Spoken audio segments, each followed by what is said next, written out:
Association.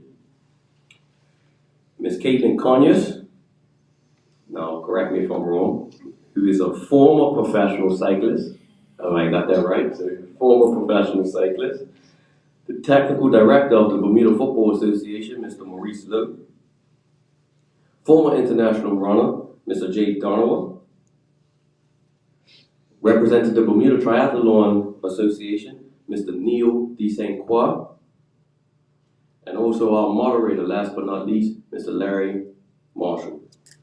Without further ado, I would like to introduce the Minister of Tourism, Culture, and Sport, Senator the Honorable Erwin Darrell, JP.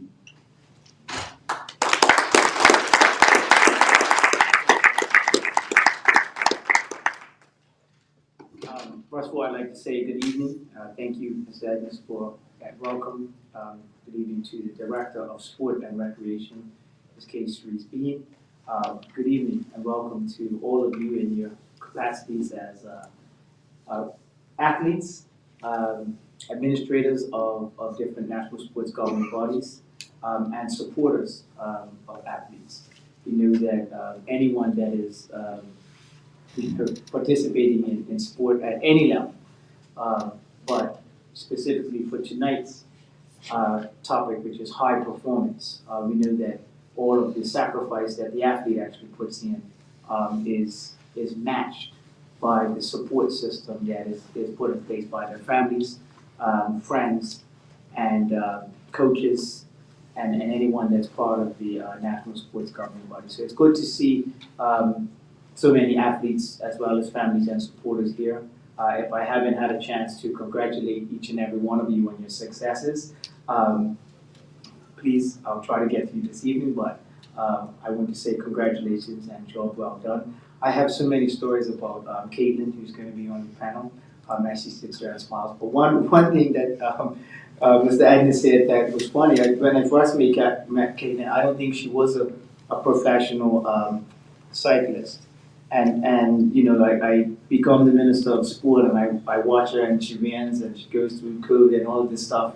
And now they tell me she's a former professional cyclist, I tell you. Job well done, Caitlin, but we will have many laughs and stories about that. Ian goes to the pinnacle of the sport and then says, you know what, I'm done, I'm going to retire. So, job well done. Thank you for being part of the panel. Thank you to all of the other panelists, and I'm looking forward to the information that is going to be shared tonight. That's the beauty of sport, is that everyone has a different perspective and everyone has a different journey as far as how they are introduced to a particular sport. I will never forget, I sat in one of these symposiums last year, and I always thought that if I wanted my son to be an awesome golfer, the only thing he had to focus on was golf. And it was very interesting. One of the things I got from that is that he can go further, or athletes can go further in being elite athletes by actually participating in multiple sports. So I'm really looking forward to learning more but what I already was introduced to last year. So enough of me talking. I know you came here to you know, get involved in the panel and what the panelists have to say. But I want to say I will continue to support athletes of all levels, grassroots, right onto the national stage, and I stole that from the BCB. Thank you. But elite athletes, I see Tyler there. Job well done in the Pan Am Games, and if I'm missing anyone, I do apologize, Krista, and now I'm fully in trouble now because I've already started calling names. But nonetheless, please forgive me. And Mr. Ennis, I'll hand it back over to you, and look forward to seeing what this panel has to offer. Thank you, everyone.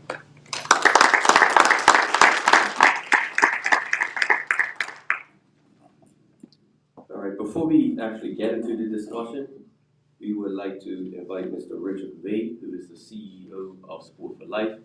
Mr. Vade and Tom, hold on, Richard, let me just give a quick little synopsis. These guys and Tom Jones, they have been on island since Monday, and they have been working with all our national sport governing bodies, assisting them in their attempts at developing long-term development plans. All right, so in order for us to better serve our community and better serve our athletes, we first, as organizations, have to be organized. We have a very small talent pool, and it's imperative that we get the most out of this talent pool that's on island by being organized as administrators. So these guys have been assisting. They've been at it all week, hosting in-person meetings and virtual meetings. They have a full schedule tomorrow, but they're looking forward to it. I've gotten some positive feedback about their interactions with the various NSGBs, so hopefully that continues tomorrow.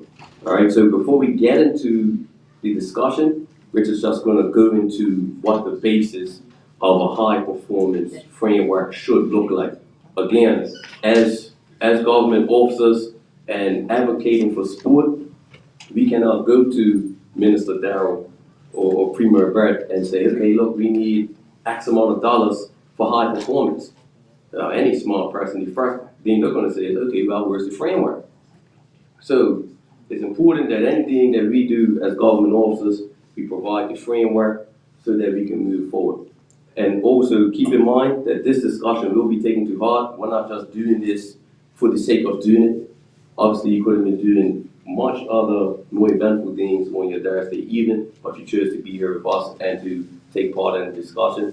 So we definitely will be pushing forward with that. So without further ado, I would like to invite Richard Wade up just to go through what the basis of high performance frameworks look like.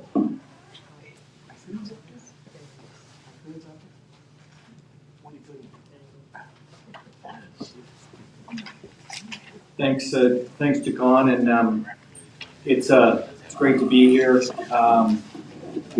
Bermuda is such a lovely place and so many lovely people, and so I just really appreciate that the experience that I can have here, and hopefully I can leave Sport for Life can leave Bermuda in a better place, and so really appreciate working with Jacon, the minister, and all of my friends now in the different sports. So Bermuda has had success, has had golden success in games, and so Bermuda can do it.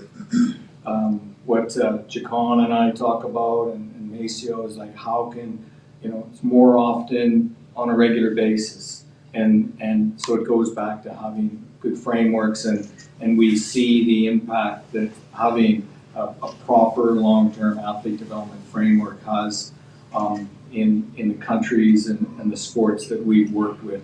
And so we're coming and talking about the framework and high performance plan on that basis.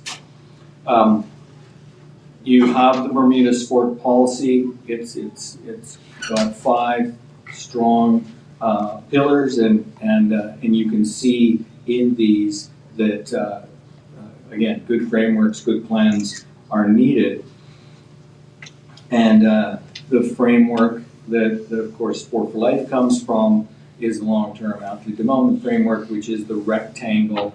So it's inclusive to participation, being active for life, as well as that excellence towards gold medal recognition. But as the minister said, the foundation lies in quality developing physical literacy. So what are the elements of a high performance framework? This is what we would suggest to you is a framework.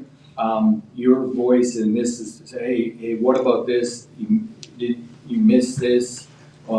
This is really important. But as you can see, it's the athlete and coach is at the center, and then there's the daily training environment, the competition, the facilities, the officials, and all of you know that this coach education, the individual's high performance plan, governance, integrity in the sport, and of course sports science and medicine are components of that high performance framework.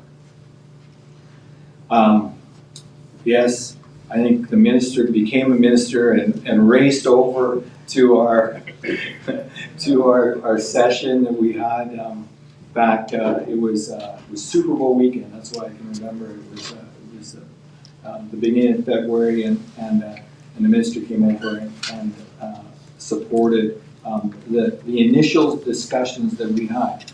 So I'm going to take you through a number of slides here. It was put together by a group who provided some early input, and this is seen as building today on some of that early input that was provided by this group. So I'm a warm up. I'm just a bit of intellectual candy to get your brains going. We went through and we did strengths and weaknesses, opportunities and threats. So we did a SWOT analysis. You can see that typical of doing that kind of exercise, there's a lot of threats, and weaknesses are identified, but there's a lot of strengths and a lot of opportunities that were identified in that session.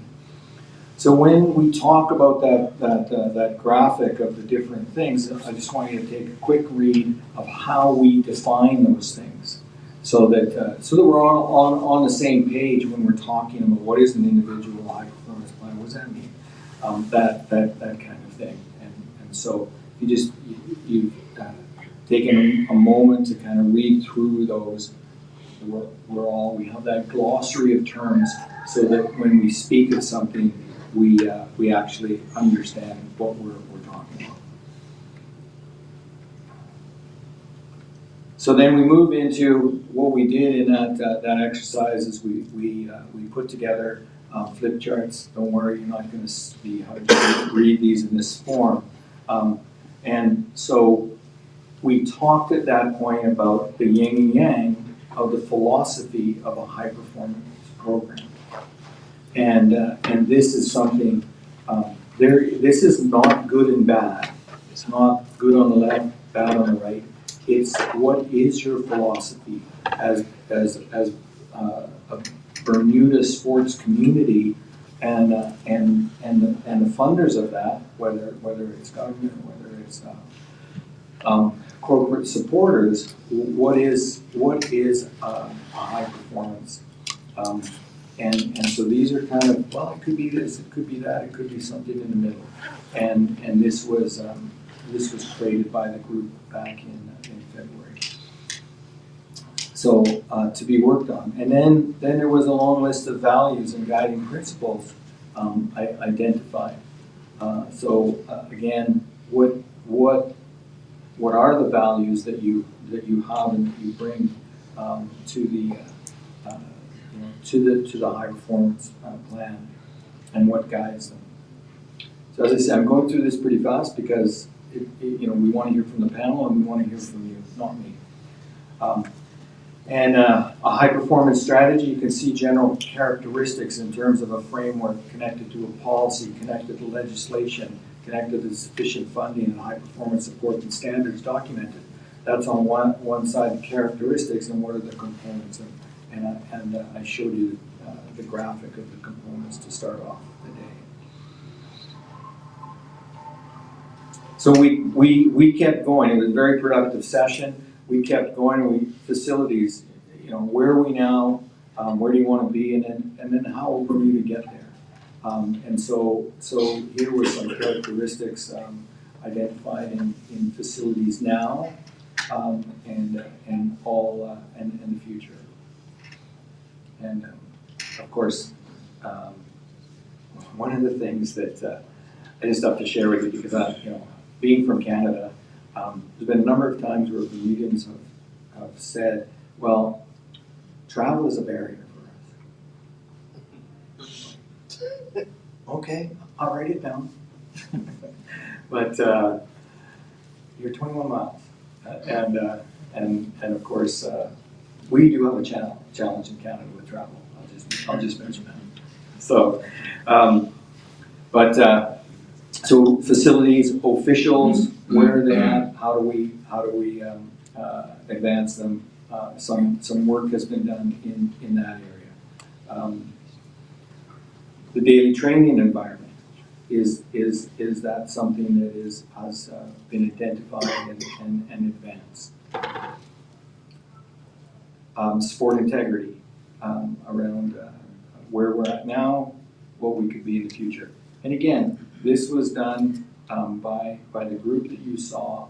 It was done under, they were under time constraints. So it's not that this is a full comprehensive, this is just the first kind of blast of information in terms of the engagement that the ministry would like to do. Governance. Again, where are we now? Where do we want to be? Coaching education, sports science, medicine, innovation. Tonight in the room, I think we've got a massage therapist. How does massage therapy fit into the high performance plan? So those are the elements that we've identified initially in the high performance plan, and so this is the starting spot for panel discussion and feedback from yourselves. So thank you, and I'll just leave this as a background.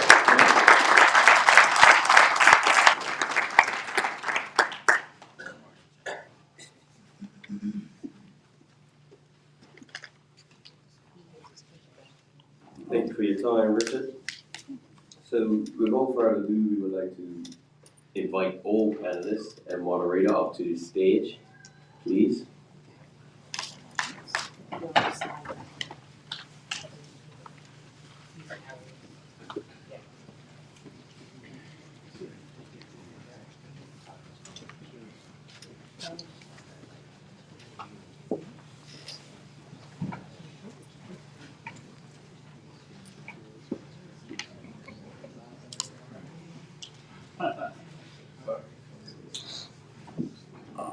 So just to give you a little briefing on the go, each and every one will have a chance to speak their opinion, to give their insight on this particular topic.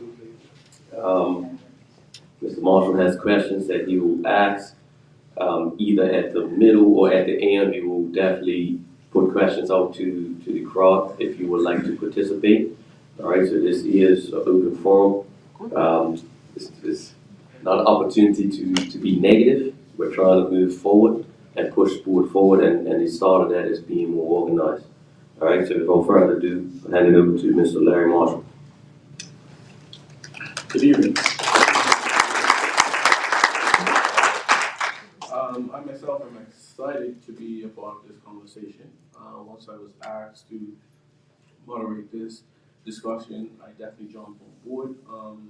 I think we are athletes, we turn into administrators, coaches, but at the crux of it, we are all passionate about sport, and we are passionate about pushing our next athletes to another level. So I think these conversations are important, and it allows for us to hold a level of accountability. The National Sports Framework was brought out in 2021, and it's progressing, and I'm happy to be a part of that. Our panelists, welcome. Chacon gave such a great introduction. I won't follow up with that. So let's just get straight into the discussion. Maurice, football is the big fish in Bermuda. We have many fans, we have many critics, right? So where do we currently stand with high performance and support in Bermuda?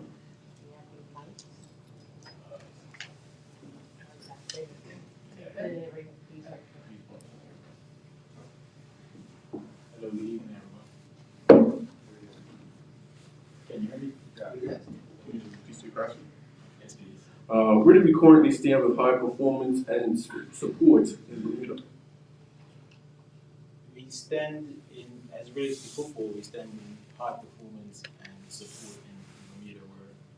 We're in our infancy as it relates to high performance. So the Bermuda Football Association does have a high performance department, and we're just dipping our toe in the water, so to speak, in that regard, building a high performance program. So it's interesting because So because we do have a large, relatively for Bermuda, population of football players, that makes things difficult as well. So football is not an individual sport, and it's well subscribed in Bermuda. So that presents another challenge as well as it relates to attempting to create a high performance framework as it relates to our sport. But we are well supported in terms of administration, government support. We have a parent body of FIFA, that does provide lots of resources for our sport. Okay. Neil, we went to team sport. We're gonna transition to you as head coach of the triathlon group. How do you feel? Where do you feel we currently stand with high performance and support in Bermuda? I think the support from government has increased substantially in the last few years, and I think it's partly to do with what you said in 221. I know Tyler's here, and he'll probably agree there are a lot more funding avenues, I believe, now for our athletes, because we don't have the facilities on the island for a lot of what the high performance athletes are going to need. We have a pool, we have a fantastic world-class facility there, which is great. But when it comes to some of the other things, the athletes need the funding to get overseas. So I know that's increased, I know it's improving, but I think we've got a long way to go still with other things that need to be in place for high performance. Okay. Craig, you want to jump in on this? From a point of view, what, sport in general or golf? Did tonight you're in the capacity of golf, but of course you wear many hats, for those of you who don't know. But yes, with golf. The first thing is the process. I mean, the process that we're here tonight and discussing high performance and going through the process with the ministry is quite, it's 100% needed. And from all of us here, I'm very encouraged by the amount of people that have turned out tonight, actually. It's quite encouraging in that aspect. But from a point of view of high performance, we've got a long way to go and to unearth the small pieces that can help our athletes develop at a higher stage. Both Maurice and Neil have touched on that. From a point of view of where I stand as the president of the Golf Association, we're working on it. We've put some development money into coaching development. We've looked at trying to increase our grassroots. Being an individual sport, we have a lot of different aspects that we have to do to help our parent stakeholders understand the process. And we have to also identify greater coaching capacities. I see Quentin here tonight, which is fantastic. He's returned to Bermuda, and he brings a wealth of knowledge, and he's gone away and got qualified. So from a point of view of human investment, I really do think we need to get that knowledge here on the island.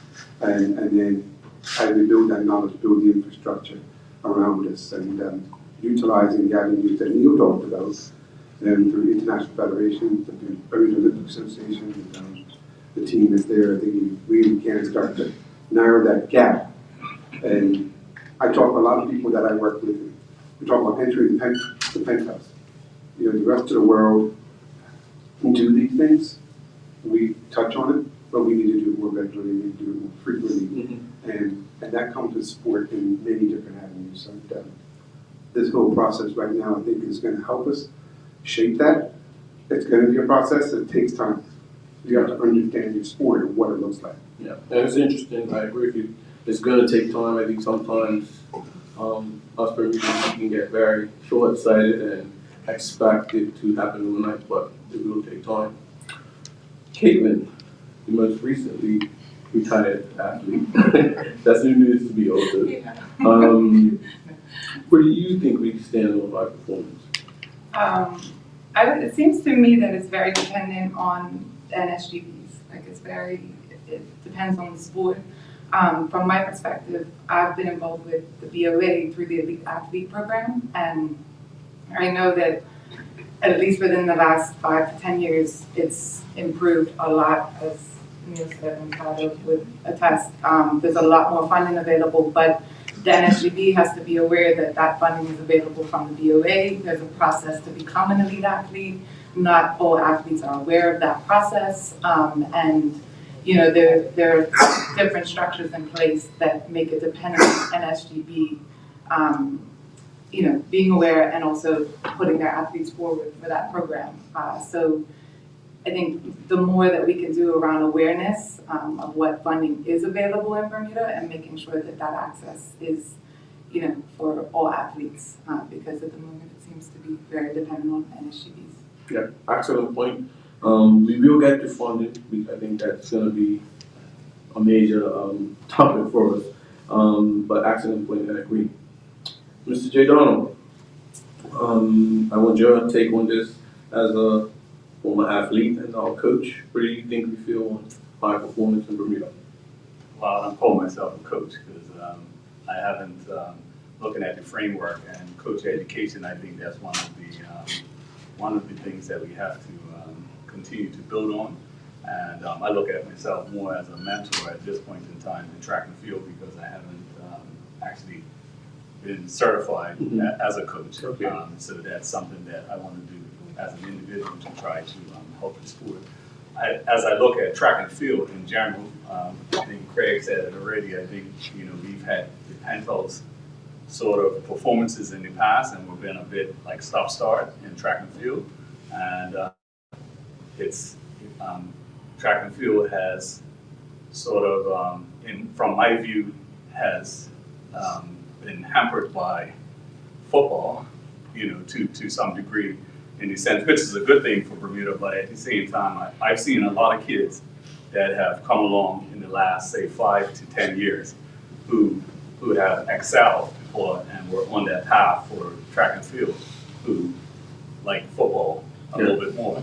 And my sons are my oldest son and my youngest son are in that category as well, where they were track and field athletes, but decided that they want to kick a little bit of their football. So, but overall, I think that track and field is in a good space, an opportunistic space to try to build, and build forward. And hopefully we could get more and more athletes like Dave and continue to go to Pan Am Games and the Olympic Games and everything. We have to be realistic. We're not going to send teams with 20, 30 athletes to these games from track and field, I'm saying. But if we could get 2 or 3, 4 or 5, I think that from, in terms of our population and what we have, I think that would be a great thing. Yeah. Okay, excellent points. Caitlin, I'm gonna come back to you. As like we just mentioned, you've competed most recent out of all of us on the panel. How has high performance in sport changed in the last 5 years? And where do you predict it will go in the next 5 years? Well, that's perfect because I started 5 years ago.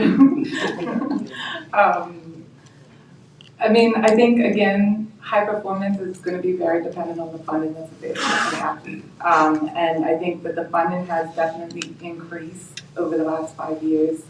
I don't think there's any doubt amongst any Bermudians that there's raw talent here. Like, the island has an incredible amount of talent. It's trying to keep people in the sport. And I will say, from a cycling point of view, I think the Bermuda Bicycle Association has done a really good job over the last 5 years of, keeping kids in the sport. And we have been able to, have really good showings in our regional competitions, Caribbean Championships, Pan Am Games, CAC Games. I think part of the problem with high performance in those games is qualification standards, and those differ for each sport. And so for the Olympic Games, for example, as a small country, it's very, very difficult to qualify in cycling. And so that isn't necessarily a Bermuda issue. That's something that needs to be taken up with these federations, international federations, about making sure that small countries have the same chance, opportunity to compete in these games. I don't know where the department's role in that is, or the NSGB's role in that is, but there's definitely something that should be part of this framework, that we should be looking at those qualification standards and how we can assist our athletes to be able to meet those standards or make those standards available for small countries. Okay, great. You move on in a lot of different roles, as you said earlier. The next 5, how has it changed in the past 5 years and the next 5 years? Where do you think it's going to But the last 5 years has been quite interesting. We've seen our first ever gold medal come through. So I think that put us on world maps. Personally, that's probably the biggest change I think we've seen. And the back of that has been a lot of people being mentored and being inspired. Recent performances in Canada in triathlon alone, but Tyler's performance there and Erica Hawley, watching their development from the CAC games in 2018 to where they are now is a testament to some of that funding that's available, some of that dedication, and watching somebody perform at the highest level to make you believe it can be done. I think that's a huge part, and when someone does something from our small country, we can put it up there, the smallest, least populated country in the world, to win a gold medal, and it speaks volumes. So the first thing is belief, and that belief from the administrators on the way down. So I think in the next 5 years, as we get more knowledge and we get more understanding and run through this process in the ministry, we're going to understand that what the process looks like. Administrators will understand their own sport, the business of sport will be a big part of this. And one thing that football does fantastically well is leverage their international federation with dialogue and secret funding. And I think that's going to be the two biggest things that will change. And hopefully, grassroots will keep on growing and we'll start to sprout some people that actually are world-class talent. I think that's where we're going to start to see the next generation coming through. Okay, I think this is a perfect time to jump to football. In the last 5 years, we've seen some good successes with both the male and female teams at junior levels, senior levels. So what do we see for the past 5 years and how high performance will be in the next 5 years? So there's a big uptake in the use of technology and then being data-driven as well. In football, in the last 5 years, so the technology mainly looking at video now where we've been able to capture a lot of our matches and the footage from our matches. The analysis that goes along with that, and then even one of the areas we can improve on is the presentation of that data back to the players, and then the utilization of data and artificial intelligence and the like, to be making data-driven decisions as it surrounds the sport and the individuals that are in the sport. So we've started using GPS, which is able to give us lots of metrics, and most recently with our teams now we're able to compare two players side by side and saying, okay, just here's the physical profile of what they're able to do, and then also not looking at the physical data in and of itself, but now looking at the video and the tactical that goes along with that. But I think that's not going away. Data and technology is not going away. There's going to be more and more usage of that as we progress into the future. It's interesting that you brought that up because I think at an individual level, people were using technology for so many years prior, but it seems as if now we're looking to bring it together as a whole with everyone. So interesting that became that way. Jay, you want to follow up with something? Yeah, I wanted to say that a fool with a tool is still a fool. So there's lots of companies and businesses out there that have technology that is available, and then it's for us to do our due diligence and homework to see what metrics matter to us, and then find the technology and or systems that aid us in our goals for where we are. So not we don't have blank checks. Where we have to make sound decisions about where we spend our money so that we can maximize the performance. I think that's a tenet of high performance. We're talking about fine margins. So not big wholesale improvements, but marginal gains at the top to try to take us from point A to point B. Fair. Jay, how has high performance changed in the past 5 years, and where do you project it will be in the next? Okay, in track and field, for me, because of like the inputs that I have right now are more on the levels of the kids that are in like middle school, So my coaching age group is between 13, 12 to 15. So I can't really speak on where it's been for 5 years, but my focus on and what we're trying to do within the Pacers and then ultimately within under the banner as well is to have the IB, the talent, and then obviously looking at the student athlete and the role of trying to develop the athlete from an athletic standpoint as well as an academic standpoint, because I think for me and the avenue that I took was as a student athlete going off to university, and I think that's what allowed me to to run at a higher level once I left Bermuda, and then to prolong my career post-collegiately. And I think that is the sort of the route that, from a track and field perspective, that I believe will be the best avenue, or one of the best avenues to continue. And I know yourself, you're a beneficiary of that, and there's others in the Von Bean and Dumar Machette, who's also in the audience as well, who have gone that avenue. And I think that that is the way to continue like that. Okay. Neil, Craig brought up excellent point. The past 5 years, we've had our first gold medal come from triathlon. So I guess you can reflect on that and give us what your projections for the next 5 years as it relates to high performance. With, particularly with triathlon, we've obviously reached the pinnacle, which is the Olympic Games, World Championships. Flora's won everything she can in the sport. We now have people who've been in her footsteps, they're following behind her. They know what can be done. And through learning through what Flora's done, they can look, they can find the coaches. We've got feedback. Flora, when she was young, struggled to get funding. It was difficult. It was not an easy process.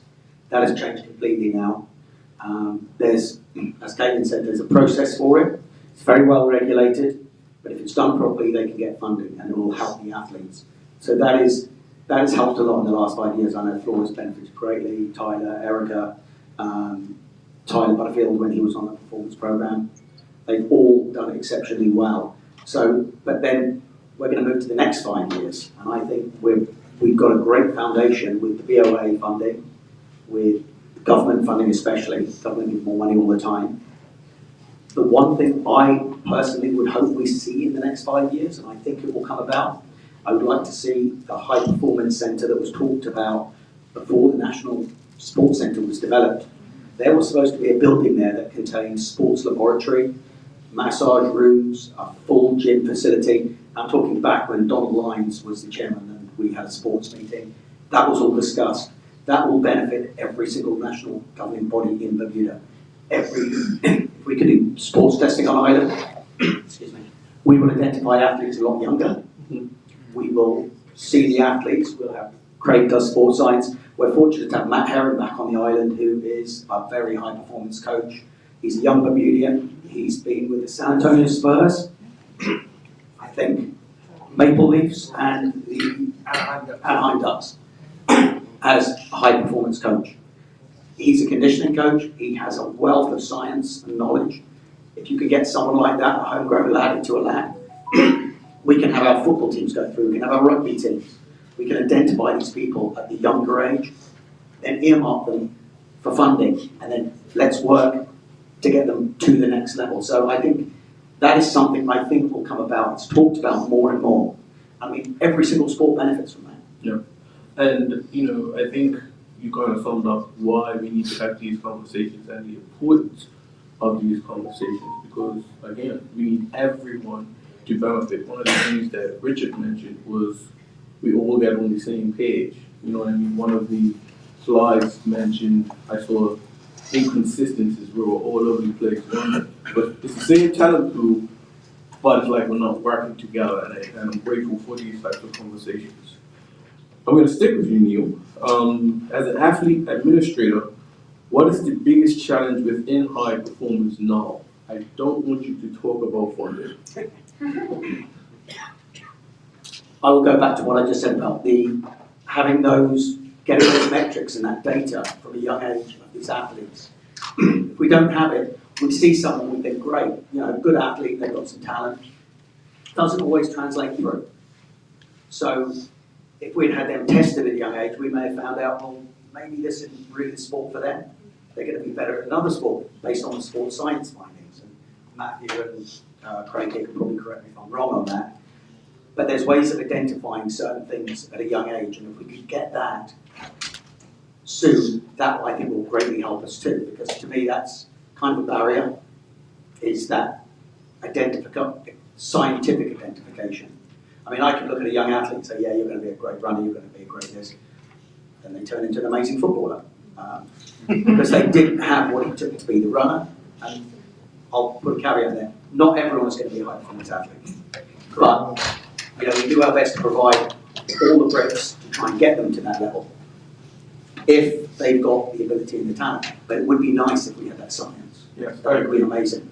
I completely agree with you. I think though some of the barriers we have is a portion of our community are intimidated by the science, and it may not be translated to them in layman's terms or stuff where they understand or where we can get buy-in. I think it's a lack of buy-in, and it talks about the metrics and the data and those types of things. So I'll say that point's taken. Craig, how can we kind of, you know, you got that science background also, you know, we're touching the different worlds tonight. But what's the biggest challenge in performance now? And then just kind of piggyback off of what Neil said about the science piece. Well, I think the biggest challenge, and I'll come back to it, is administrators understanding their sport. And I think one of the biggest things this process right now is good for is understand your sport, understand the necessary ingredients that will make your athlete successful and your group of athletes successful at the top level. And then work backwards from there. Like basically reverse engineer success. And that is the definition. Start with the end in sight is very, very important. And first thing. Piggybacking on Neil, talent identification is done in every other jurisdiction that is successful at the lowest scale and at all age group levels. And understanding the science, respecting the principles of LTAD, respecting the principles of biological age for programming, and understanding the principles of periodization, and those things allow you to plan for success. Success does not happen by accident. I see Martin Wolf just joined us here, Martin, and he's a mental skills coach, you know, one of the probably only people on the island. And Martin would be first tell you, he's not a sports psychologist, he's a mental skills coach. Those individuals have a role to play in building our athletes up and making success happen. And I'll say it again, invest in humans. Technology is great. A fool with a tool, as Maurice referred to it as, it's fantastic. In golf, we had the launch monitor that really helps us benchmark athletes, but that doesn't allow us to equate to analyzing that data, knowing how to use that data properly, and helping data drive what we're trying to do in designing programming for the athlete going forward. And at the end of the day, athletes need to train. Athletes need to practice. And to get access to practice, you need to be fit, you need to be healthy. So investing in our athletes' health and providing those health coverages for those that are at the top level. One of the biggest challenges a lot of these athletes come across is not having access to care that they need to maintain their bodies in that fit fighting component. So I think that's a big part of it. Larry, you're a testament to that. I felt that one. Yeah, it really is an issue. Caitlin, biggest challenge, we spoke a lot about funding. We're going to do a big wrap up on funding, so something other than funding, please. Okay. Just to piggyback off what Craig is saying, not just access to care, but health insurance is not something that's currently funded and reimbursed. I know that's funding related, and we'll get back to that, but just to add that. I think that, you know, again, going from what Martin does and Craig, support system for athletes. I think I was old relatively when I got into sport. I was 28. You know, I had been through law school life. I had a lot of coping skills. And even with all of that experience, the amount of stress that comes with being a professional athlete, I totally underestimated. I mean, you know, a lot of people are like, oh, you don't have to work. You're on vacation or whatever. And it's not true. Like, it is a lot of work, and I think we underestimate the amount of stress that we're putting on young people who at one point were saying, yes, go be a professional athlete, be the best, go to the Olympics. And then we're saying, oh, but you need to make money, and you need to have a career, and you need to do really well in school, because if you don't do well in school, you're not gonna have a good career. And the amount of psychological stress that we're putting on kids and then not giving them the resources to process that, and then being disappointed in them when they're not winning, it's, you know, I think that we talk a lot about athlete psychology, we also need to talk about coach psychology, parent psychology, and the amount of pressure that we're putting on these kids without realizing that we're doing that. Because kids have coping mechanisms too, we all do, right? We will hide our stress as long as we can until that breaking point. And we see it with athletes all the time with burnout. And I saw it with myself where, you know, I wasn't talking about these things, and then when I retired, I was like, wow, I can walk upstairs and not be scared that I'm gonna fatigue my legs for training the next day.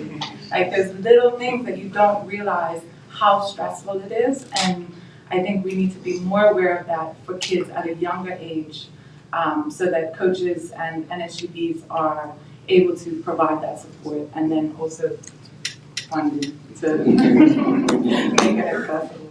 Yeah. Jay, biggest challenge within high performance right now that you see? Well, I think the three of them are touched on, so I won't piggyback, but I would just say I'd like to associate myself with the comments. But one thing that Caitlin picked up on, and it's a challenge that I see, is the parental influence, and it's on a positive, and then it's also on a very negative sort of side of it as well. And for me, I see that being trying to develop like within the coaching framework, some sort of how would you say, like a contractual, like an agreement with the parents, you know, like that, because I find that the parents, some of the parents are they're very supportive, but then they're also vicariously living through the athlete, or, you know, as well.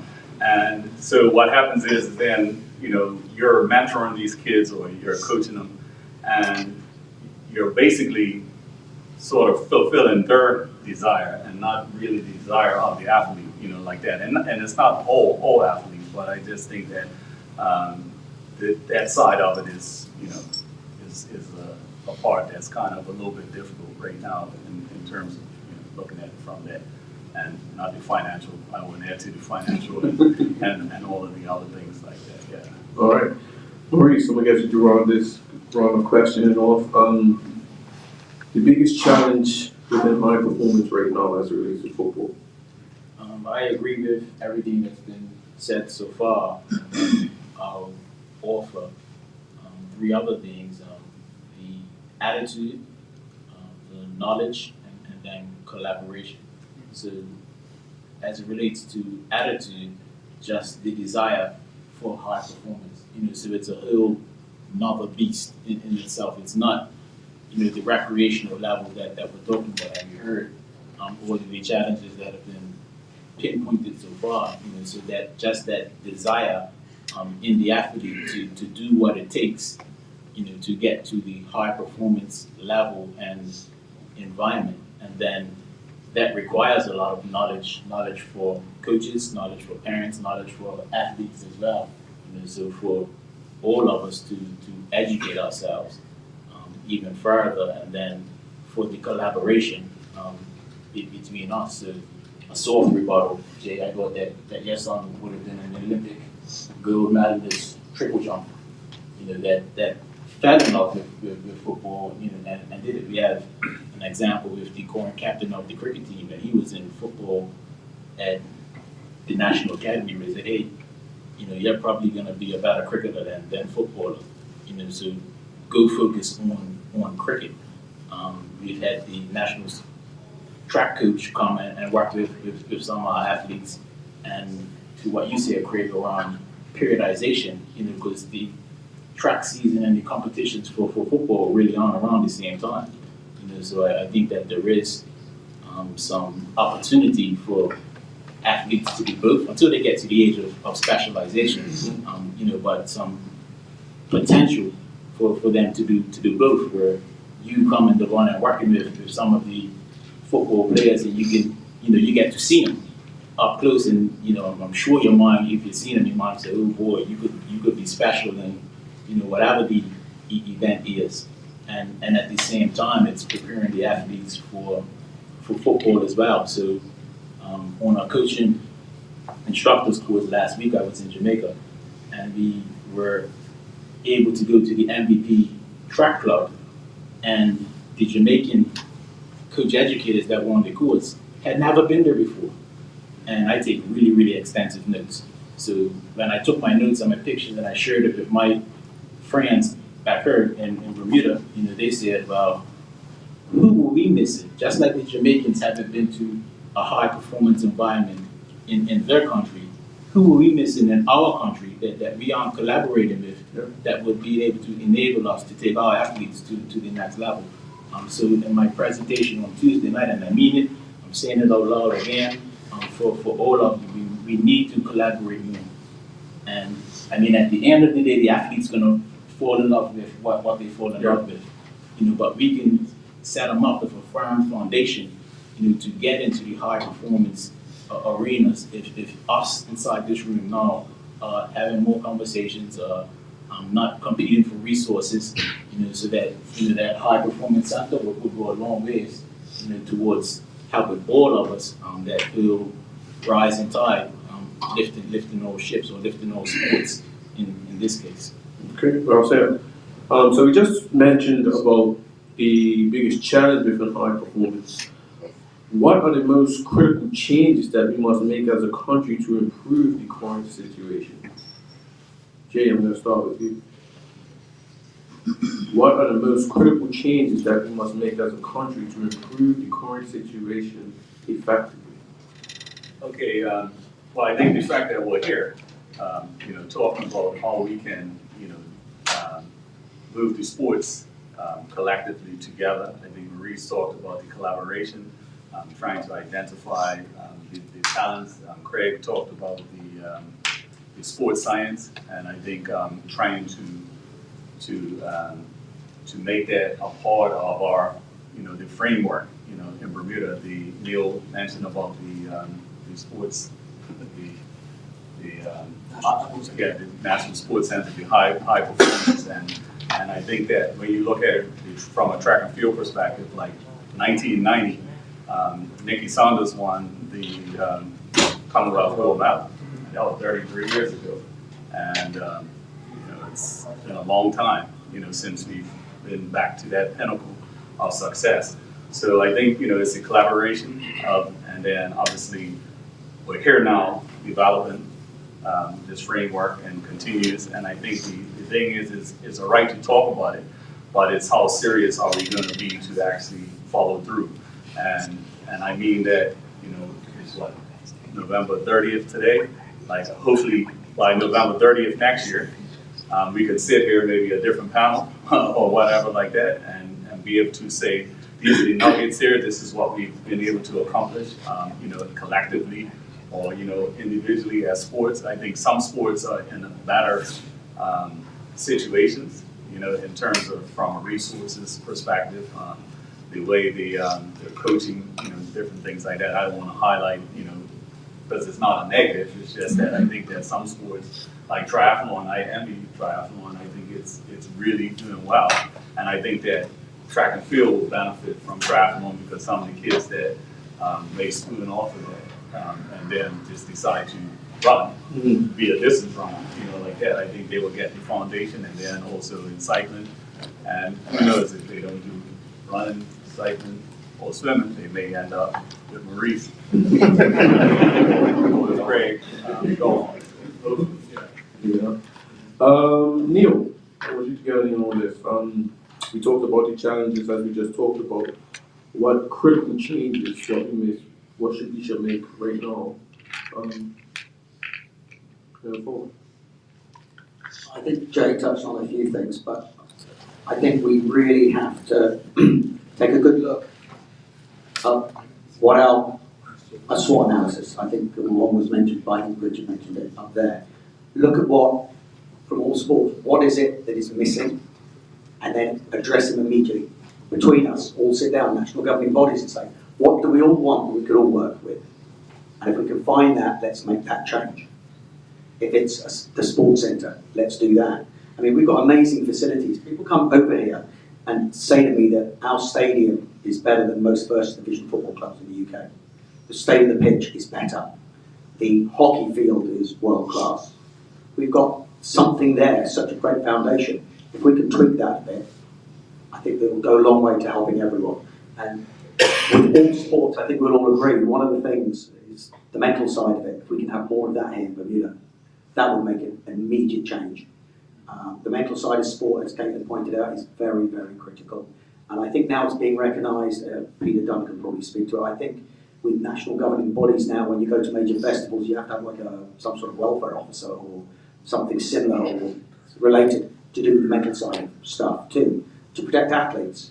Because quite often, like Caitlin mentioned, they're going through absolute nightmares mentally while they're trying to train. And we're not addressing it, we've got nothing really to address it. I think in my time coaching, I think I've had 2 or 3 people go to sports psychologists. But it was left to the point where it became critical. It wasn't addressed. If it had been addressed early on, it wouldn't have got critical. And, and it's almost led to people leaving the sport. It has led to some leaving, but so I think that's another area we can make an immediate change. Very interesting. Caitlin?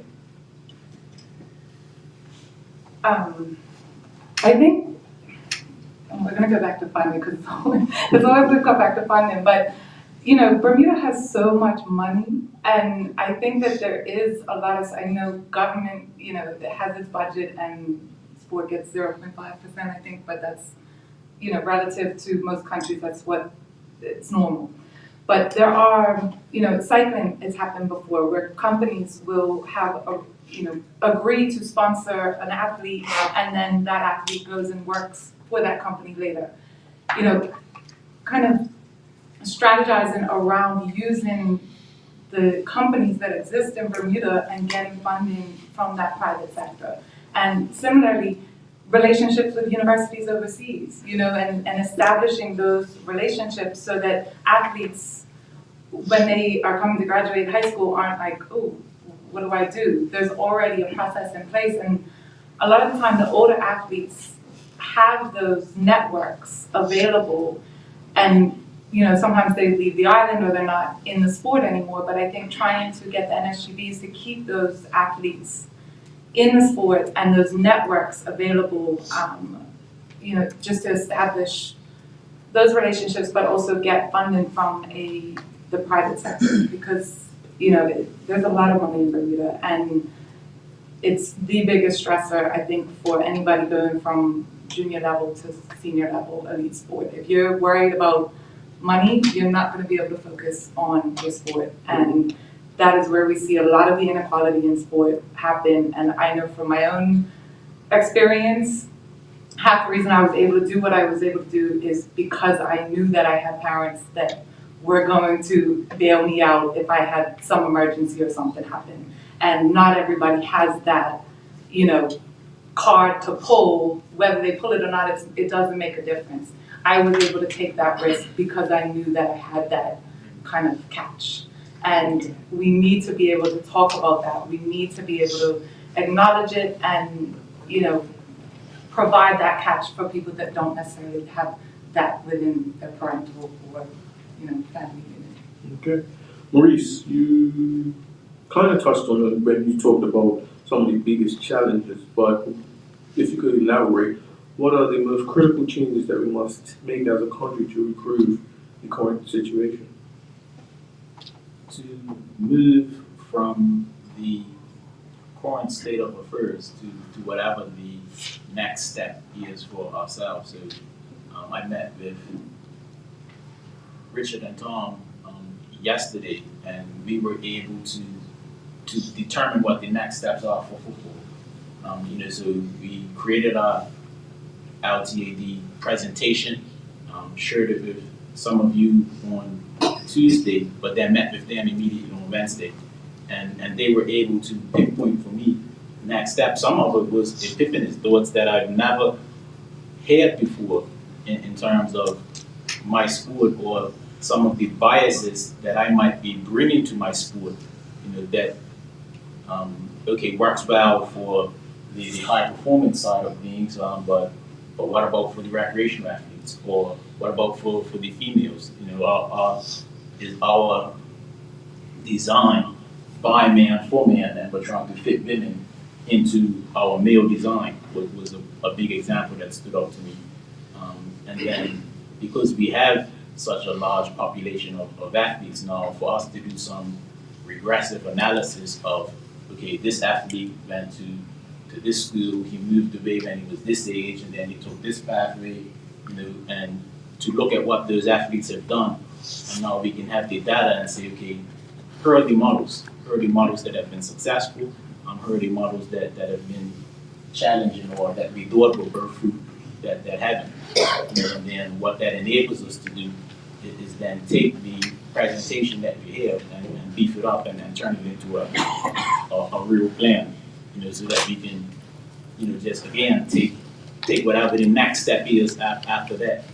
So one of my definitions for high performance is trying to get better each day. So today we're going to take a step, and I don't have to know the entire staircase to take the next step. I'm just going to take whatever the next step is, and in taking that step, we're going to discover, some other opportunities. And then from those other opportunities, we decide and take another step. But having the commitment to that process, so just like everyone else in the room, I'm sure, I'm in love with my sport, and I want to leave my sport in a better place than I found it, so someone talked about, I think it was you, Minister, the legacies, creating legacies in our sport that outlive ourselves, so that's really near and dear to me, to try to do for my sport and all of our sports. Yeah. And it's interesting because you're right, we can't remain stagnant, and I think without us moving forward and taking the next steps, that's where we can kind of get to. Craig, as it relates to golf, any critical changes you would like to see?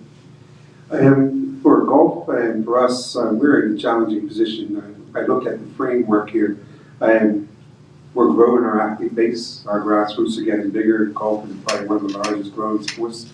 We probably one of the biggest benefits of COVID is having a problem to accessibility of facilities at the moment. That's our biggest challenge at this present moment. So hopefully down the road we'll be able to have more collaboration with facilities and trying to work to grow that. Coaching development is a big part of that for us. Currently we're trying to build a high performance program for the next generation that we've taken up, and that's going to be a big part of that for us. And then officials, all our officials are close to natural attrition. So from that point of view, we have to basically start to retrain a whole new set of rules officials, because as anything, sport integrity of golf is built around the rules of the game. And for us, that's hugely important. And for me also, governance.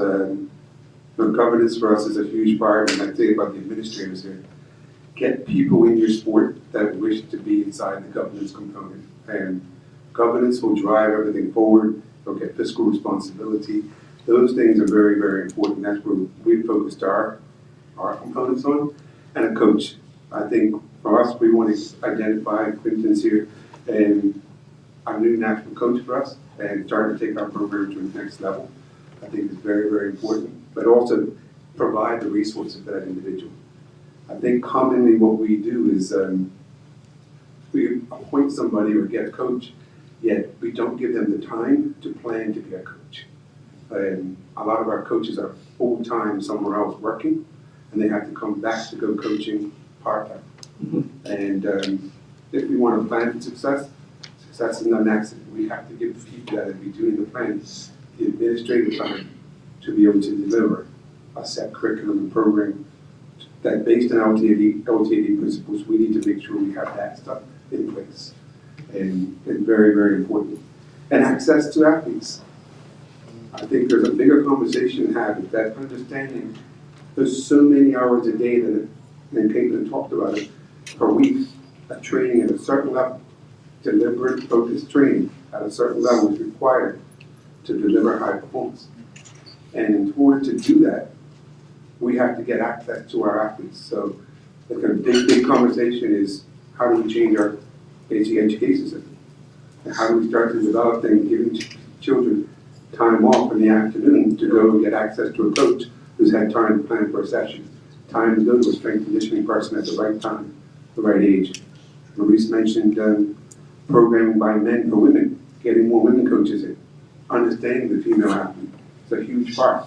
Endurance athletes and have a hard time dealing with high volumes of training. But understanding all those components and building time into our programming is going to really shape the future and hopefully make some critical changes for not just golf, but a lot of sport. Excellent points. I think one of the things I'm appreciating about this discussion is no one's getting defensive. I think sometimes when we talk about different sports and they're coming together, people want to defend the decision making and why the athletes should kind of be where they are. You know what I mean? So I think it's just fruitful conversation and I'm grateful for it. Yeah.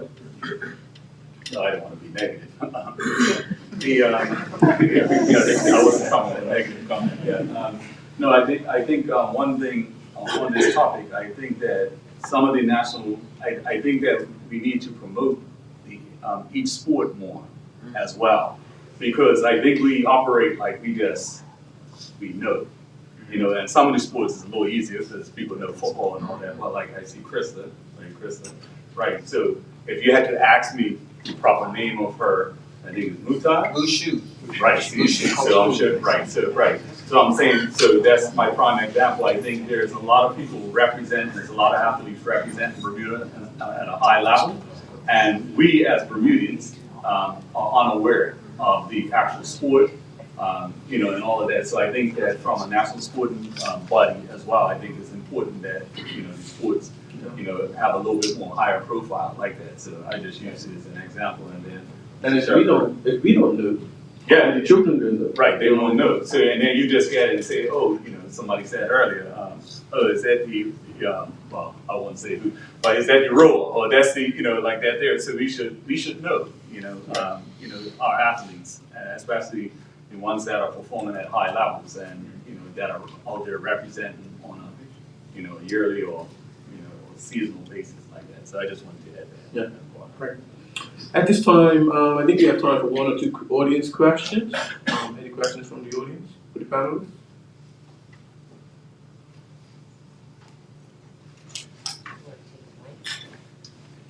Juma, you have is there a mic, please? Oh, project your voice. Yeah. I know you can talk. It's not really a question, but just to give feedback on what the panelists have said. They all touched on some really important points, and for me, based on what Jay said in terms of having athletes, picking track and field or football over track and field, and we have a athlete now who, last year in M2 he ran 51 seconds in 400 meters. For you guys that may not know what that time looks like. The Olympic qualifying time, it's like 46-45 in 400 meters. He ran 51 in M2 flats. I just played against him today in football. You know what I mean? Not to take away from football, but like what? Sorry, what's your name? Craig and Neil touched on about having some people in place who can create these high performance tests and use the data to see, okay, maybe this is not the sport for you, you know what I mean? Because any other island would have that here on the track and field path, you know what I mean? And to touch on what Kevin said about funding, we can see the difference now between public schools and private schools. Private schools are now really starting to produce some really, really good athletes, but on the back of that, they have the funding. They have world-class pools and gyms and facilities that the public schools don't have. So again, if we can get some of the private sectors to sponsor some of these public schools, or even can we utilize some of these schools that have now closed? I think that would be a great way to create an environment or a hub for our younger athletes to be a part of from a small age, because not all of our athletes have the opportunity to go to private school to get that sort of treatment, and that would be a great way to get our former athletes. He was Matt and our skills coach to get them into that sector too, and work on the kids from a young age, mental state, and just to grow them. I think if we focus on the youth and groom them in a proper high performance facility, then we will start to see, growth in average. Okay, thank you for your question. Anyone else? I think we have one more, Mr. Blankendow, before we get back to the panelists. Yeah, good evening. Gavin, then. My question for the panel was a lot of good points, and I know it was briefly touched on, I think Caitlin touched on it, and Greg. Is a bit more of an approach to the individual and what they're dealing with. We have Martin here, like mindfulness in sports, these different type of ways that we can start to help athletes, because everything we're talking about, we're at the top here talking about high performance, but I mean, I think long-term development plans most of them are 10 years, but you're looking at, for most athletes, 15, well, depending on the sport, it could be shorter, but between the 5 to almost 15, 16 years of their lives. And, while they work through that, how many top athletes do we have that are some out on the streets, some that now are just in positions where they were just pretty much left behind. Now, what I'm talking about is more of the approach as they grow up, young, from a young age, how they deal with it. And I think people like Martin, who's gone and done his work in that, I know that's what helped me prolong my career and now still be in a good place when I'm finished. But I think we forget about the individuals and we are always worrying about the results. And it's not a formula for success in the long run for us as a sports community or a community as a whole. So I guess my question to any of you guys is just, where do you see how we can get better at, implementing programs that help this area? I'm glad to respond to that, because one of the things I wanted to piggyback off Caitlin was, I bumped into Caitlin on the street just a few weeks ago, and this panel came up, and we were talking just about Caitlin sort of alluded to was the amount of work it took for Caitlin to be there. And she said preserving her legs going up down the stairs. The next day I had a conversation with a secondary individual in the sport, and these are athletes that have left their sport. And when I talked about administrators and governance, each one of those individuals have a role to play in our sport and our community going forward. And we have to find a way to support those individuals, either as they're starting to get in the later part of their career or earlier getting them coaching badges so they can come back as a resource. My hat's off to Jay there, because he opened up saying he's not a coach, he's not done his certifications. And Mr. Bean, one of the most certified track coaches with the International Federation, and Jay is saying he's a mentor, is a huge part of what we need to do in our community of sport. And we need to do a better job of that, because climbing the mountain is, you'll get all the support. Once you come on the other side, it's quite a lonely existence coming down. And reintegrating into society. I think Caitlin probably testament to that. It's hard. And Gavin, I know you recently retired, but you're busy with sport and being involved in that. There's many other people, showing that we've had people in swimming that have reached the top, and they struggle. It's a real thing. And we need to be able to put mechanisms in place to don't catch them there. But we need to find a role for them in sport to preserve their knowledge and their human capital. And we've got Florida up here, they're a gold medalist. She's doing her bit right now with the next generation. But her career will finish. And hopefully, I'm sure triathlon have things in place, but we need to have those type of components and conversations of how we're preserving that individual. So I don't know if Caitlin wants to jump on that.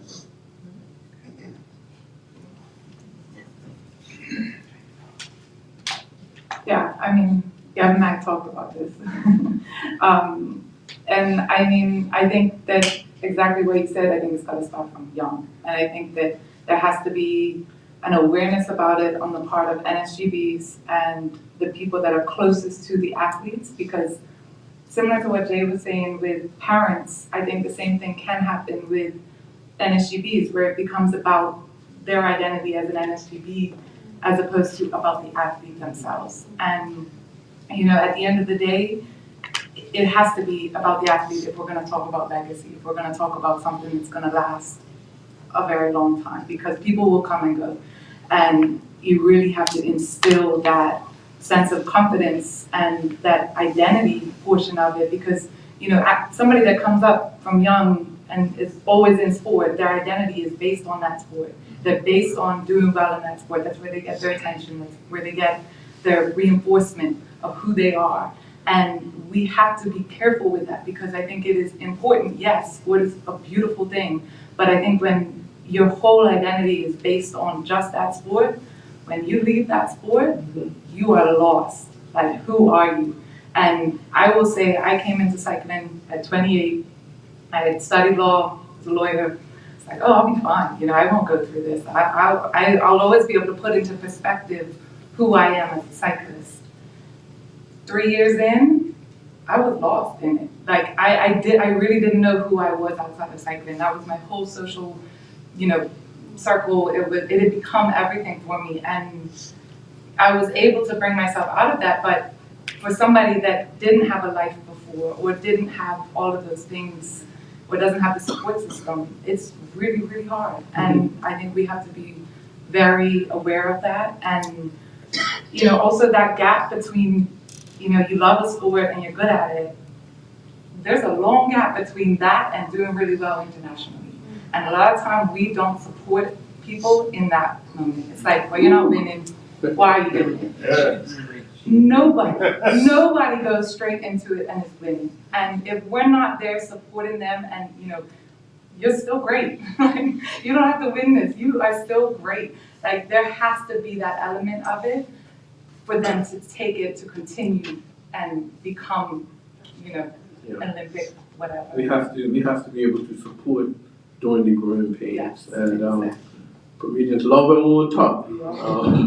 But the struggle in between, you know, sometimes it can be lonely. Cal, your question, and then we got back to the panelist questions. Yes, good evening, everybody. First of all, great panel and forum tonight. Using something from cricket that Stephen Douglas Sr. brought into our attention. We have something that we're looking at on a regular basis, which is what is the value of cricket. So high performance, yes, it's winning medals coming first, putting a medal around your neck. But let's take it a little bit further out of this room. If you look at other countries or jurisdictions such as the Middle East, they're using high performance to diversify their economy, right? They're using to train their athletes and come first and do whatever they can do in various sports to say there's something else. North America got this creating well-rounded citizens for the economy. You know, the high performance is bringing in business, using that from another aspect. So what is the value of high performance that we're going to have listened to Caitlin and Gavin and others to say, once you finish and you leave, you've given your round of applause, you've gotten the medal, the minister's done his job, you've been to the airport, others have said, wow, but what happens next? And what is the value not from a sporting level, not from a government level, but from a society level? Why are we talking about high performance? Because that ceremony only lasts so long. So the value for me as a country, why are we doing this? Are we doing this to say that we have some athletes that can perform? Are we doing this to encourage this that are on the street to say there's a reason why you not need to be proud to be Bermudian? Being patriotic, are we saying to international communities that don't know anything about Bermuda? They've seen Florida at the Olympics. What is Bermuda? Where's Bermuda? But why are we doing that at the top level so that we at the bottom level know why we're doing it besides putting a medal around someone's neck? Right? And that is society. That's just the question I have. And not looking for the answer to that. All right, what's up? I can take a stab at that. All right. It's to using our sport to be a beacon of sporting success. So to inspire the rest of us, to inspire all of us. So when our teams do well, when our individuals do well, we all feel good about ourselves, and you know, that matters. You know, so someone told me before that okay, yeah, Bermudians, you can do it in individual sports, but you can't do it in team sports. I'm saying, well, you just watch.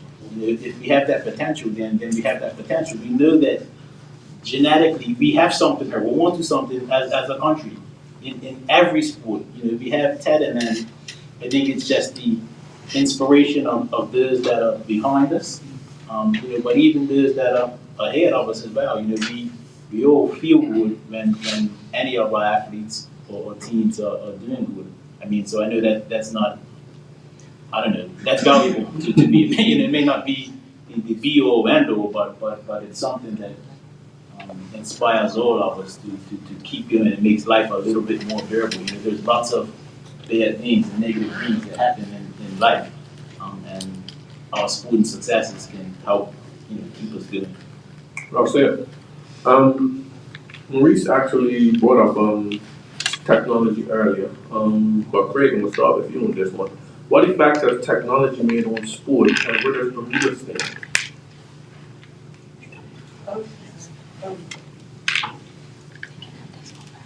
Well, I can't speak for every sport, I mean, but technology generally, as you guys alluded to earlier, is around us everywhere.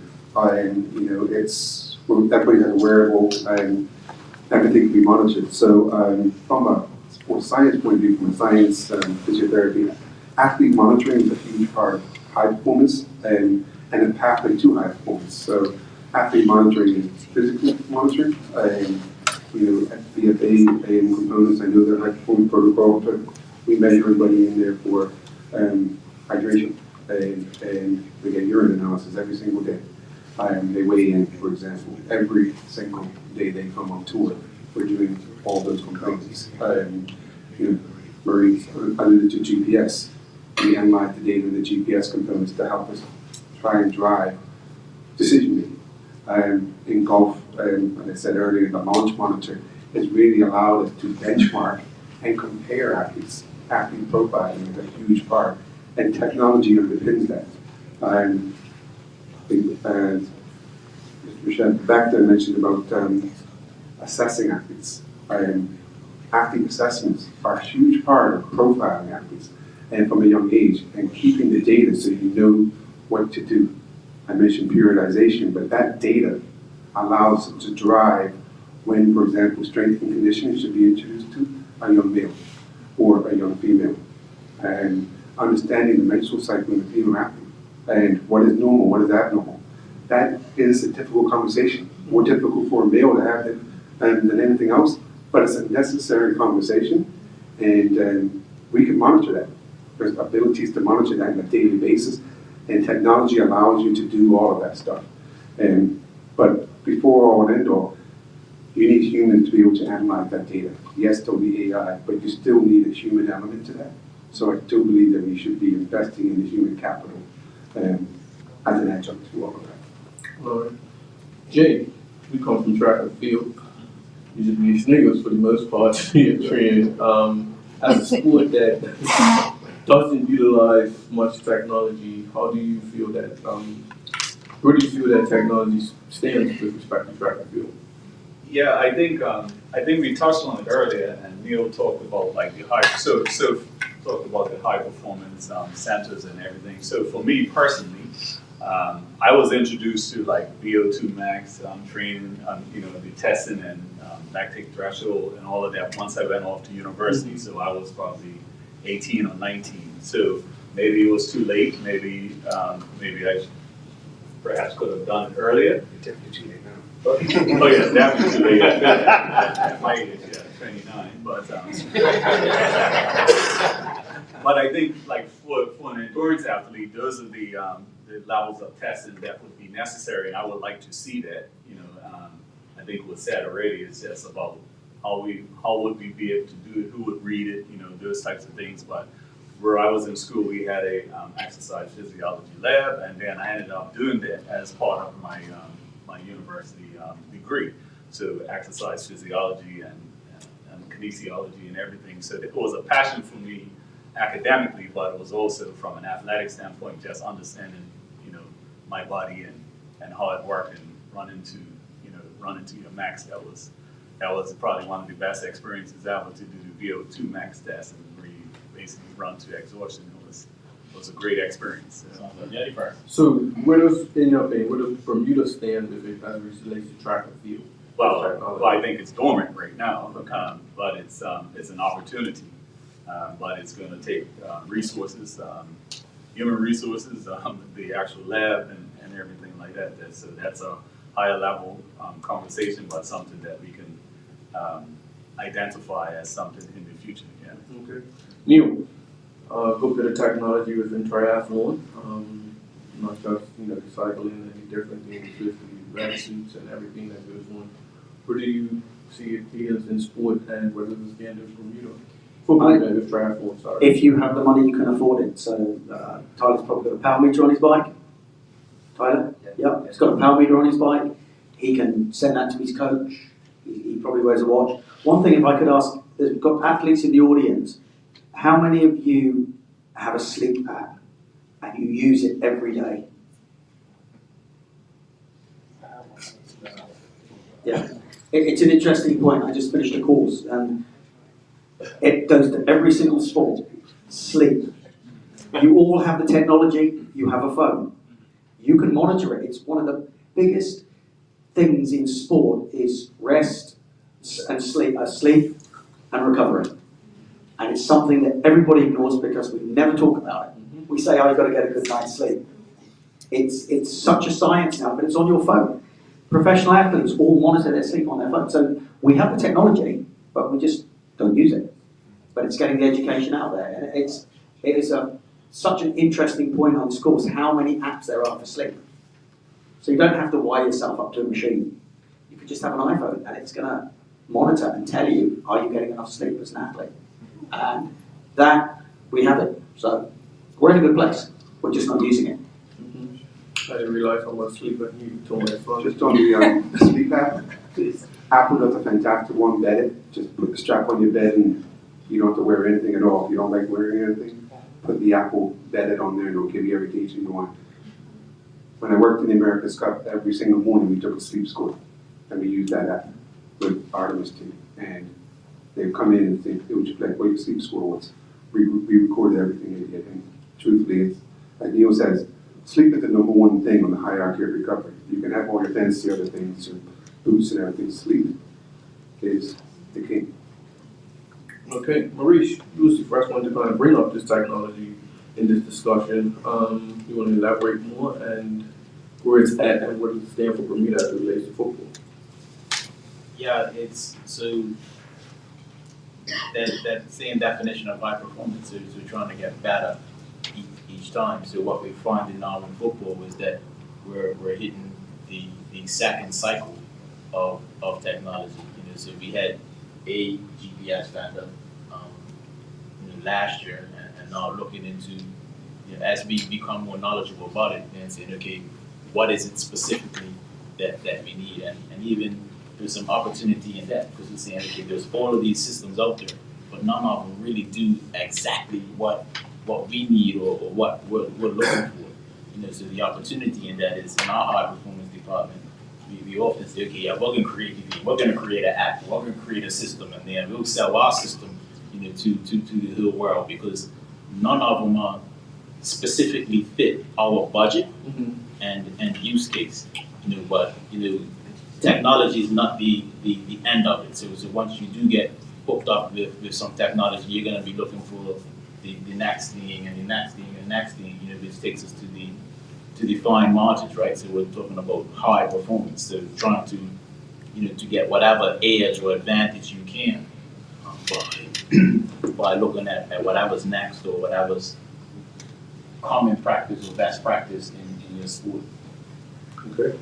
Caitlin, I think you can personalize this a bit more because, this year you was competing. So how did technology assist you and where do you see it as it stands currently in Bermuda?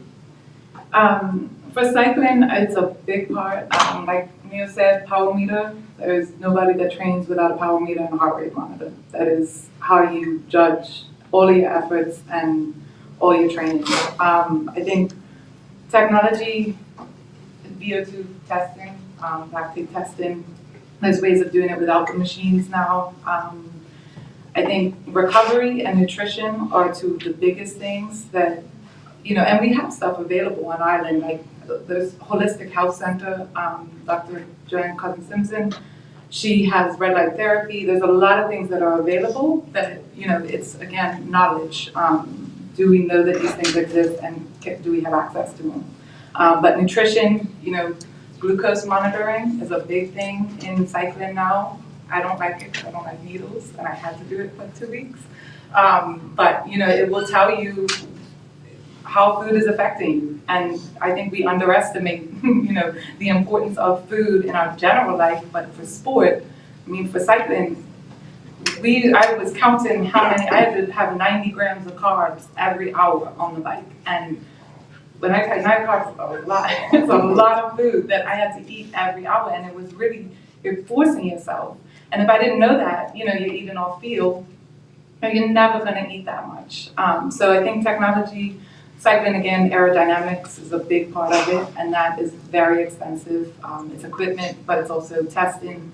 So again, having relationships with the UK that has the velodrome where they do the testing, you just have to have access to that, because if I'm not wearing a skin suit in a time trial, I'm losing at least 30 seconds to a minute against somebody else that has a skin suit that, is aerodynamic. So things like that are very important. And I do think there's access in Bermuda. We talked about the altitude, how having altitude in Bermuda, access to that, because I've spent a lot of time at altitude, and it really has made a difference for my competitions. But again, that's going to Colorado, or very expensive places to live for at least 3 to 4 weeks to get that benefit. So having something on the island subsidized by government it would make a difference. You can get the tents. You can get the tents. We're gonna touch on this briefly before we get to the big finance portion. But if you could just touch briefly, panelists, which country within our region is making the greatest advancement within high performance, and what are they doing? You've all had our travels, and if the country isn't, if it's a region, you can name another country. I would say for cycling, if we're defining region as Caribbean, I don't know how. Well, I guess NACAC-ish, North America, Caribbean. North America's not, because U.S. Yes, so okay, regionally we'll go to Caribbean. Okay, in cycling for sure, I would say Trinidad. I think one thing that Bermuda would benefit from, and there would be a huge investment, but is a velodrome, because track cycling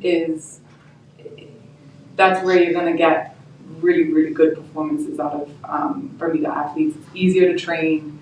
You're not scared of traffic. You don't have to wake up early. You can actually have access to a facility. And that is what Trinidad has done very well. They have a velodrome. I think it may be the only one in the Caribbean region. I don't think they have, I'm not sure they have a velodrome, but, okay. But they have world class, they're winning gold medals. So yeah, I think Trinidad probably is the cycling. Okay. Just reaching out to the president over there. But Bina. But for me, I obviously in our region, Jamaica is obviously the granddaddy. So, but I think the country that I admire the most and to see, I'm not sure exactly what they're doing, but it's Bahamas. I've noticed Bahamas over the years how they've developed through the CRIFTA ranks, and then you see the athletes transition to collegiate athletes, and then post-collegiate onto the world stage. So for me, it would be Bahamas is the country. I don't know exactly what's their framework, but I would imagine it's along these lines here. Yeah. You. The question was Which country within our region is making the greatest advancements within high performance, and what are they doing? I would probably say in the Caribbean, we are probably the leading country by performances and high performance for triathlon. Barbados are working really, really hard to change that. Every time we go to CRIFTA, they win the overall medal based on numbers. we don't have the numbers in certain categories, they do. But overall, performance-wise, I mean, we won the team mixed, which was incredible. But they are really, they look to us to see how they can improve more. And we look to see what they're doing as well, because they've got a connection with the UK that they've been utilising. So we've looked at that. But yeah, I would say they're probably the ones who have made the most strides recently. All right, great. From a golf standpoint, when we look at where we are, I mean, the US has always been a leading powerhouse, but they've only just really started the US National Development Program. As of September, really, they've been very disjointed in how they look at things. We look to Canada, truthfully, in golf. Everybody looked to Canada for the long-term athlete development. There's a reason why Sport for Life are here. Mr. Fambali there, the founder from the Eastern Bloc, of sort of the concepts has grown that throughout our sports. And if you're ever looking to look at your sport, I would advise you to start there first. They have fantastic institute of sports there. The US has some good ones, and they have a lot of privatization ones in that space. From our sports point of view in golf, the US has always been sort of the leading component in that aspect in the sense of facilities. But the theoretical application of how you get from A to B has definitely been on the Canadian side of things from that point of view. As a whole high performance complex, I would think there's a lot of investment going into Dominican Republic at the moment, just because of the economic component. They have a lot of funding going into that area, so that's one space that is seen to attract some funding for sport in general. Okay. Maurice, you look at the CONCACAF region for perspective football. No, I'm not saying that. Maybe I'm not saying that. I would say three countries. So I would say Canada for the planning that they put in. Jamaica. So you saw Jamaica and Trinidad both had great results recently. Jamaica beating the U.S. Jamaica beating Canada and Trinidad beating the U.S. So Jamaica, one of the things that's happening in Jamaica now, their schools, so they don't have clubs at the younger ages. Most of the sport is driven by what they're doing in school. So it was good to learn that, to see, so we say, okay, well, what can we do more in our school sports? And then for Trinidad, they're doing it in coach education. So they're taking a leading role in coach education in the region, where they're delivering course levels that no one else in the region is currently able to do. So I would say those three countries for those reasons. Yeah, that does it to that. Coach education and the previous point about the, you said coach education and schools, that's that, yes, I think. It's the same in athletics, in Jamaica as well, for track and field. The champs for track and field is probably a higher level than Taliban, they actually said that, where the U.S. and Jamaica, their school sport is higher than the club sport. Yeah, I think that's very important. All right, finances, good. No, but I mean, with respect to finances, I mean, everyone wants to take a bite out of it, because it's, in Bermuda we often heard, Bermuda needs to invest in sport. If we didn't invest, if we took sports seriously and we invest in it, and I often say, okay, well, what does that look like? And crickets, very few times do you get somebody with a plan. Okay, well, if you have a plan, what does that look like money? Can you give me a value? Because government does not have a blank check. We wish they did. But how do we go forward? So, with limited finances, what else can be done to ensure progress? Maurice, football, we'll start with you. I think I have an idea for us, because Neil spoke about the National Sports Center and its utilization. Each of our national sports government bodies gets a grant from government, and we're thankful for that. The idea is twofold. So we Bermuda College is perhaps underutilized and could be used as a base for all of school. And there's a gym there, there's a gymnasium there, there's a field there, there's a hotel nearby, so if we did it well, we can use that for room and board for athletes and teams that are coming in. There's access to the beach and cool water that's really, really close by.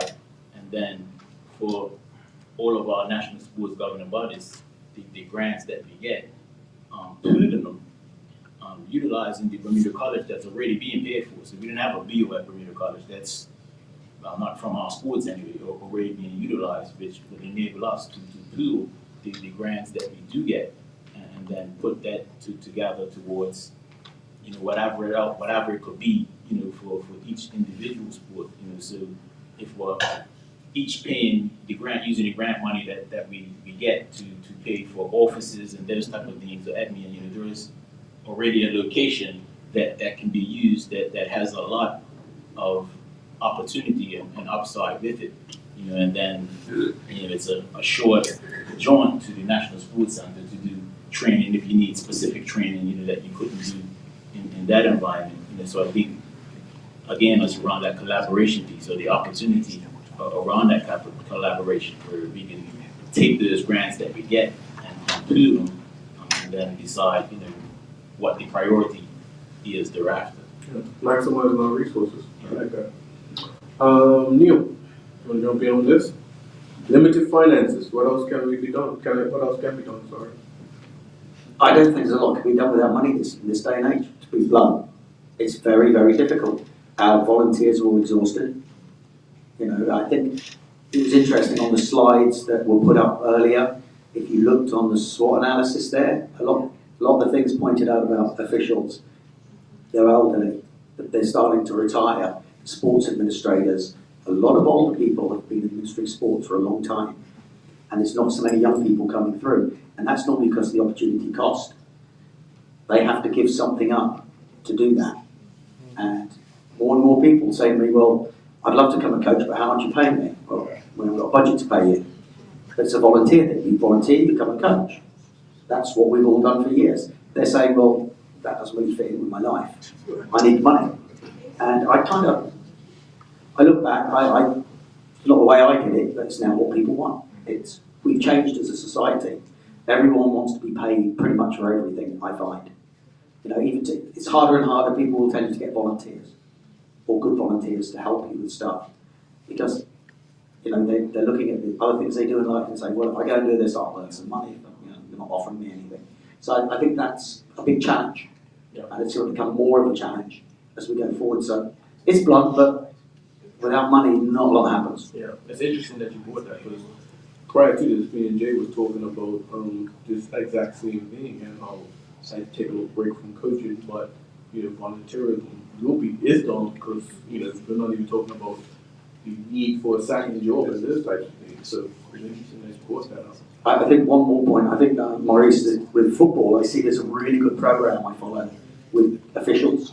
They seem to be getting a lot of very young people in as officials to help with matches. And I don't know how successful it's been, but what I see all the time on social media, it looks like a great plan that they've done, and I don't know if those officials get paid or anything. Yeah, that's down to our second Vice President, Preston Williams, who's really the driver of that program. And they're not getting huge money, but it's a way for young people. They do get paid, and it is a way for young people to have, it's almost like a part-time job. Instead of them packing groceries, the playing sport or officiating sport. The challenge is protecting them. So, in my sport, there's a lot of verbal abuse, not so much physical abuse, but verbal abuse, and we have to stop it. It's that causes us to have to spend money on security and other things. Where it's young people that love the game and they want to be a part of the game, but they get some really ugly things said to them almost weekly.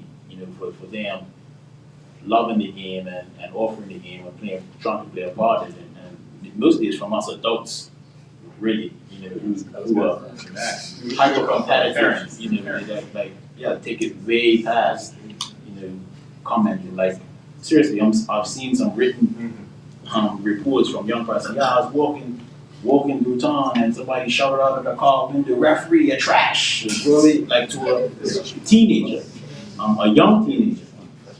Where it's something that we have to come to terms with, for the benefit of the future of sports. And that's unfortunate. Can I just make one final comment and then I'll shut up? But just a point on, it's not funding, it's investment. Yes. You're investing in your youth, who are going to be the next generation of adults. Through sport, you build good people. Most sports people go on to be good people in life because they learn traits, they learn good morals, they learn rules, they learn so many things. So I know you use the term funding, but it's really an investment in your community. I think that's very important. And the return on the investment is going to be a productive society. Because I think sometimes when we ask government or private companies about investing, they want to know what the return is going to be for them by this. But if you invest in your people and your athletes, we're going to get a stronger society.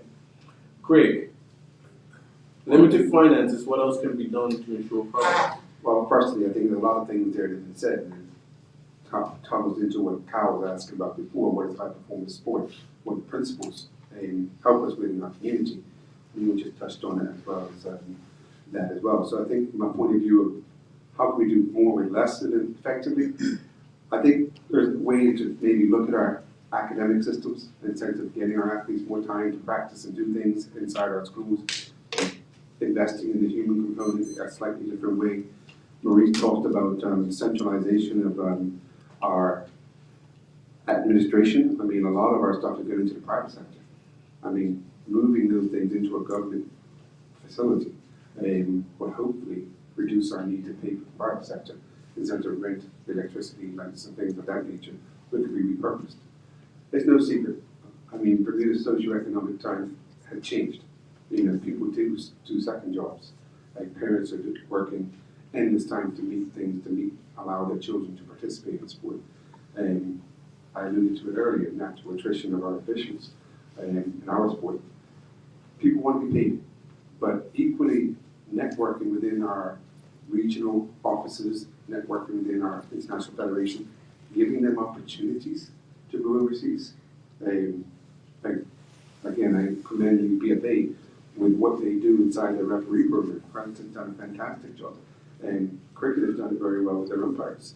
We need to look at those. How can we get administrators? How can we give opportunities that don't cost us anything, but make them want to be involved because they're getting some recognition, they're getting sent overseas, they're getting life experiences, and that doesn't cost us a whole lot. That's just a conversation.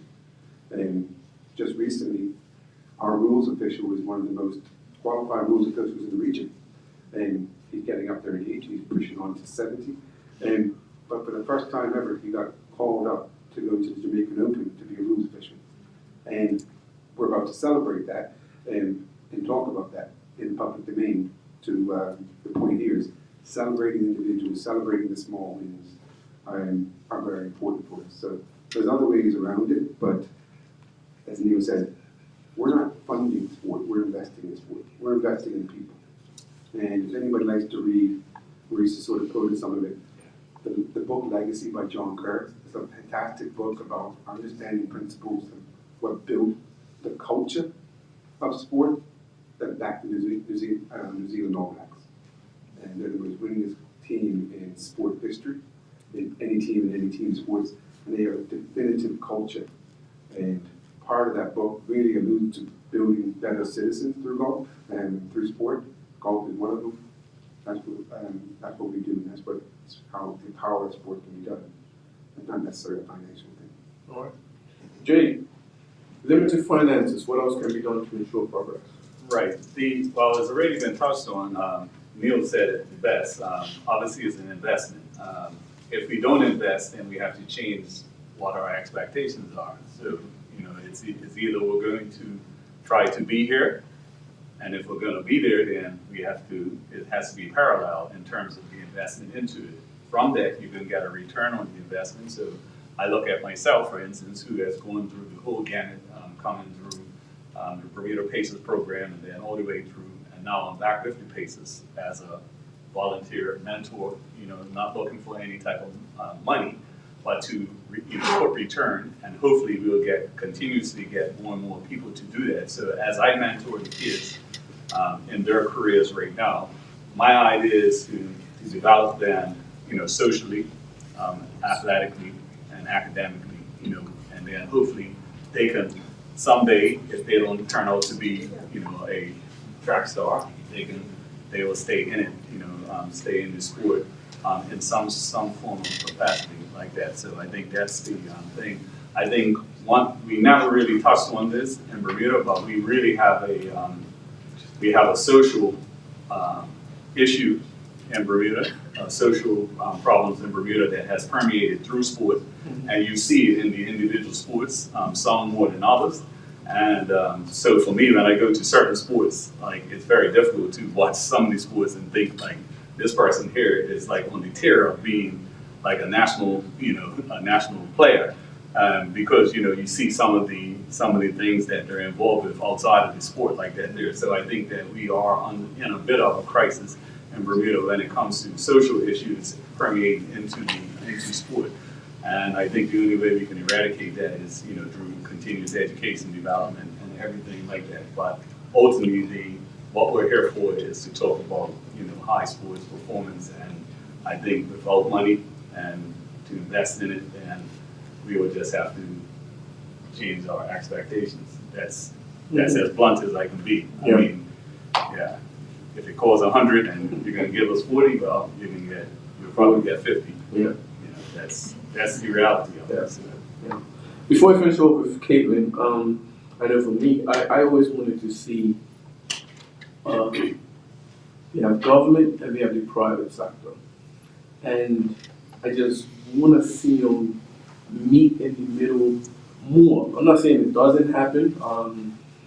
It probably does, maybe some things that we don't know about, but I would like for it to just see that type of thing. I know politics can kind of get into it, and I'm not looking to go there, honestly. But I think that's something I think that could be beneficial. Caitlin, I want you, again, to personalize it. You just recently finished. Talk more about the finances. There's other guys that said, with limited finances, I want you to go deeper with the financial piece, because who feels it knows it, and we've all felt it, but you just most recently felt it. I mean, I think the difficult part with that is that I don't feel it because, I come from a wealthy family, and so I wasn't under that pressure in the same way that I think the majority of Bermudians that are trying to pursue sport, a lot of them are, or aren't able to pursue sport. And so I think what happens a lot of time is, we create frameworks in a vacuum, and I think one of the things that we could probably benefit from is really speaking to athletes that have dropped out of their sports. Find out, I know there was a survey done, I think generally about sport in Bermuda, but speak to people. Why did you drop out? And it needs to be honest. It needs to be, a safe place for them to be genuine about why they're dropping out of sport. But if we don't fully understand the reasons behind that happening, we're never going to be able to, adapt for that. So we really do need to understand the issues. Funding is always going to be the biggest thing. Like I said, even having the resources that I had, it's still a stress. I mean, we live in a society, and it goes back to, I think Mr. Parkindale's comment that, there's a much bigger picture. What do we want Bermuda to look like? What is our vision for Bermuda, and how does sport play a role in that? But if we're in a society where, you're on a grind every day making money, it's very, very hard to fit professional sport into that.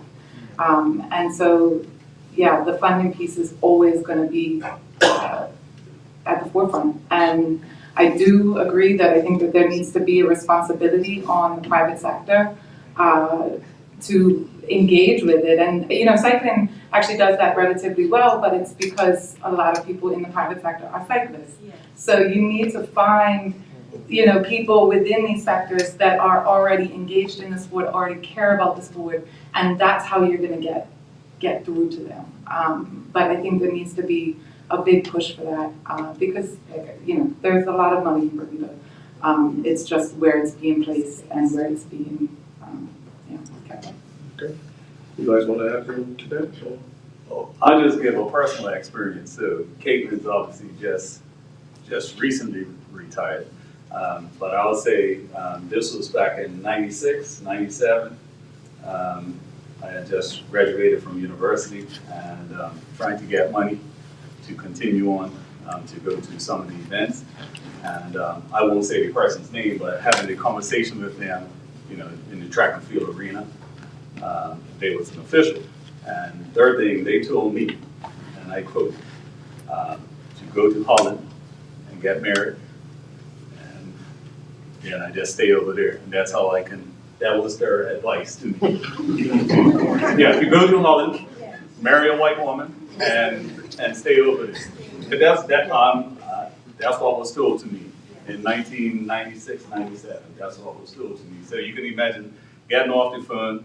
I was at my fiance's house at the time. Who I married and now is my ex-wife. But I had nothing to do with Holland. But you could imagine getting off the phone. I was crushed. I was literally crushed because I'm saying, I'm back here and I want to continue on. I want to continue on. And this is what he told me. He told me that to go to Holland.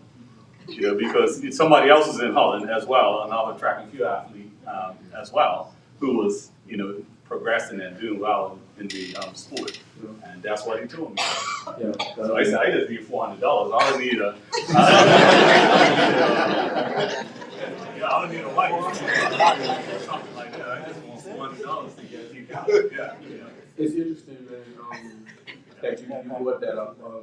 My injuries first came on limited funding, and I remember going to Craig, and I had to choose. And it was like, well, you try to fix it yourself.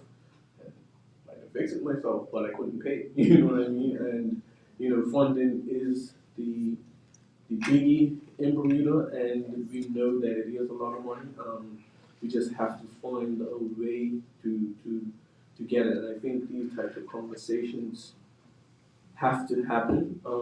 It's new from the WhatsApp groups, the barbershops, and those types of things to this, where we have it on record and in front of different individuals that can actually get things done. So I'm grateful. Audience, any questions, final questions to follow up for the panelists? We have this lady over here and then the gentleman in the middle.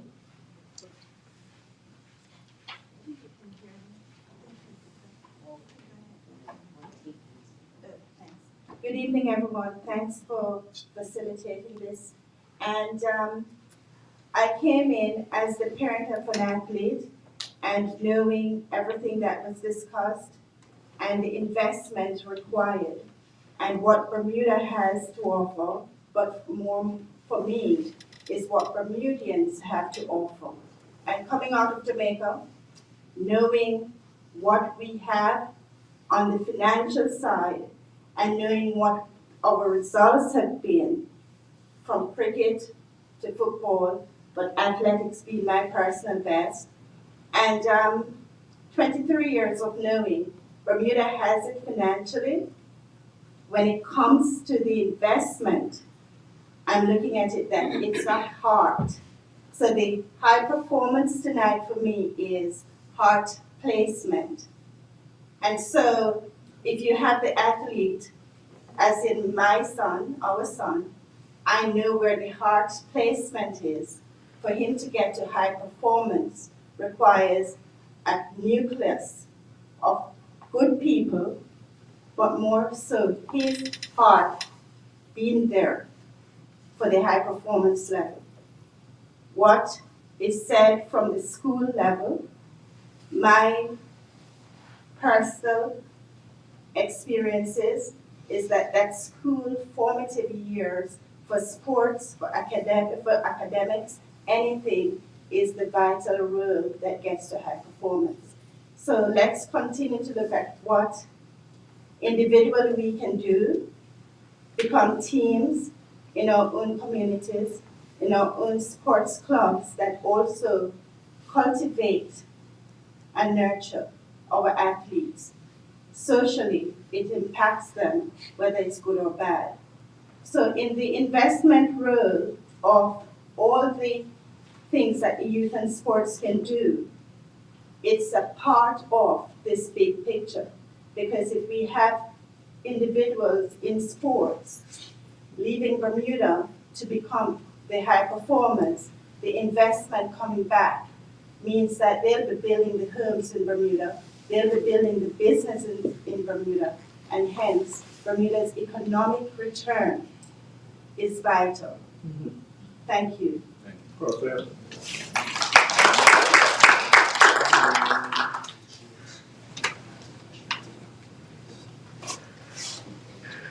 Good evening, everyone. Quite a lot was said and over. I just want to touch base on two things. One regarding technology. As a teacher and teaching young people for many years, I did a study, and the study was about the correlation between effort and achievement. We talked about a lot of things, but we seem to be talking about around the athlete to a large degree. And there is almost a linear line between effort and achievement. And so by us focusing, instead of so much on the technology, for instance, if you looked at the technology and you said basketball, Nick Robinson wouldn't be in it. But because of his passion and his effort, he was able to achieve. So what I want to do is once you start thinking about cultivating an environment which increases the passion and the enthusiasm in the athlete, thereby making them more coachable, more, when a person is coachable, it creates creativity within the coach himself, because it's got a person that he just wants to work with. So I don't think that was touched on enough. Once you get a person wanting to do something so bad that they're going to sacrifice whatever is necessary, then you continue to make that environment conducive and the quality of life will be maintained, and they'll be able to achieve more without the technology to a degree. Regarding the finances and volunteers, I feel that there's still a key role volunteers can make. But one thing that volunteers say to me is that it's thankless. And Bermudians, all we want is some acknowledgement. And if we are able to acknowledge our volunteers, promote them, put them on the newspaper, these were the volunteers by name. Create special environments whereby they can get a ticket away once in a while to an event. You will literally increase the amount of people that want to volunteer. Those people who have spent money on who become stars, they need to be able to be put in a position where they come back and volunteer for the investment that was put in them when they were a youth. And you will find that you get a circular motion, and you would not lose those volunteers. So basically, for money for volunteers, no. Give volunteers some acknowledgement. Let them know how special they are. Give them all the incentive to get up and do that volunteer work, and you'd be surprised. You will keep them. And that was the 2 points.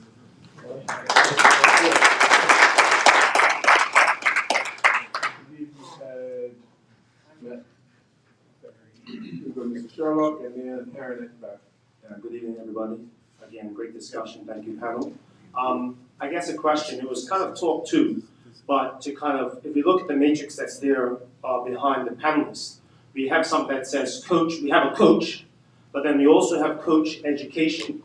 And what I'm asking is that based also upon the question about what happens to the athlete when they finish their sport, would it be worthwhile adding another, whatever shape that is, that would actually say athlete education? So that at one part of development is like Mr. Donovan has talked about, along the scholar-athlete model, but beyond that, for those that may be very inclined in athletics, but may not necessarily have the academic acquaintance, but still kind of begin to kind of educate them on a path of what life could be after they finish the sport. There's been some questions about, are we comfortable having people playing for our national football team or cricket team that don't have a high school education? And then once they're finished being able to qualify for the team, we're done with them. And then that creates these kind of awkward situations for people who are shining in one realm, but then don't know what to do after. So the question is, or the consideration could be, on this matrix, maybe adding one more that has athlete education so that we can kind of begin to kind of create that pathway for them, whether it is a scholar athlete, whether they're going to university and playing sports, or if it's someone that goes right into more of a high performance, but they're still mentored about what life might be like for them afterwards, whether it's getting into coaching or whatever it might be. Thank you for your work. Very cool.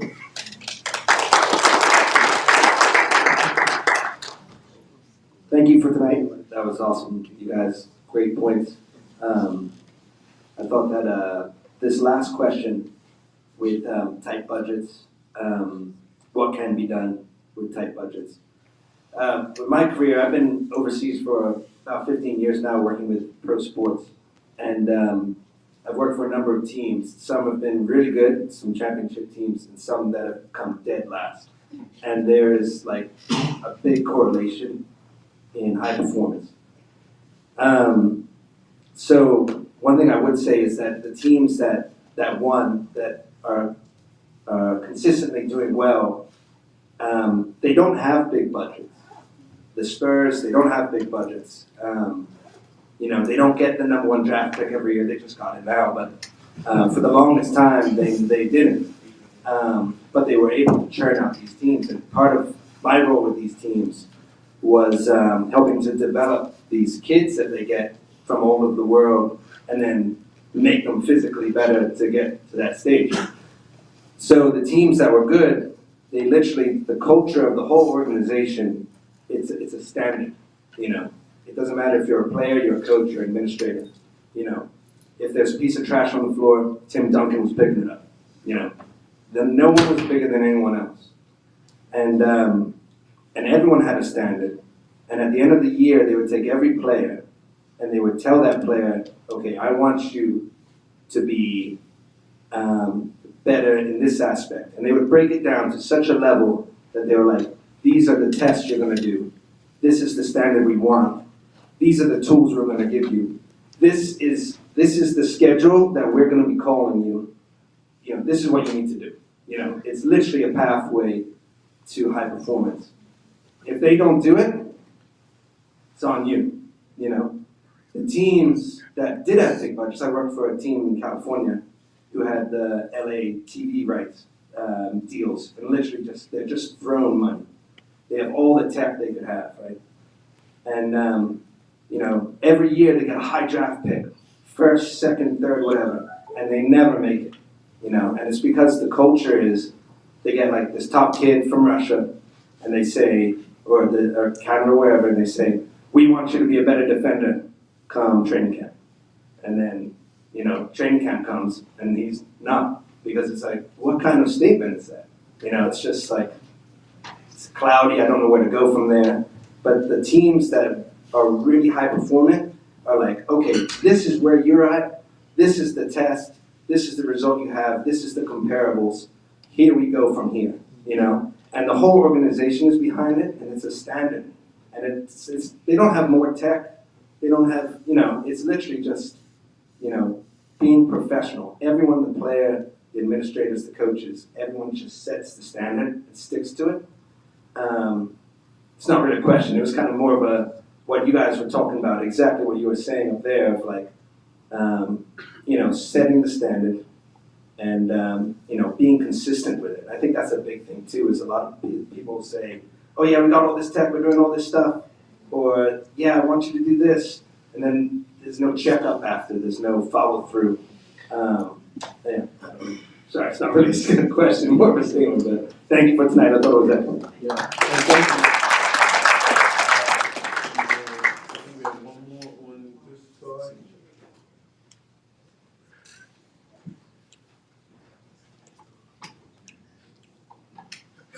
So we're just going to take 2 more questions, this gentleman, and then, yeah, then they will come with their name and finish off. Hi, my name is Brent Smith, with the Special Olympics over tennis. As Mr. Sharlock was saying, I think there's a couple more things that should be on the board as well. One being parents, in relation to the athlete, and one being community, and the third one being the governing bodies.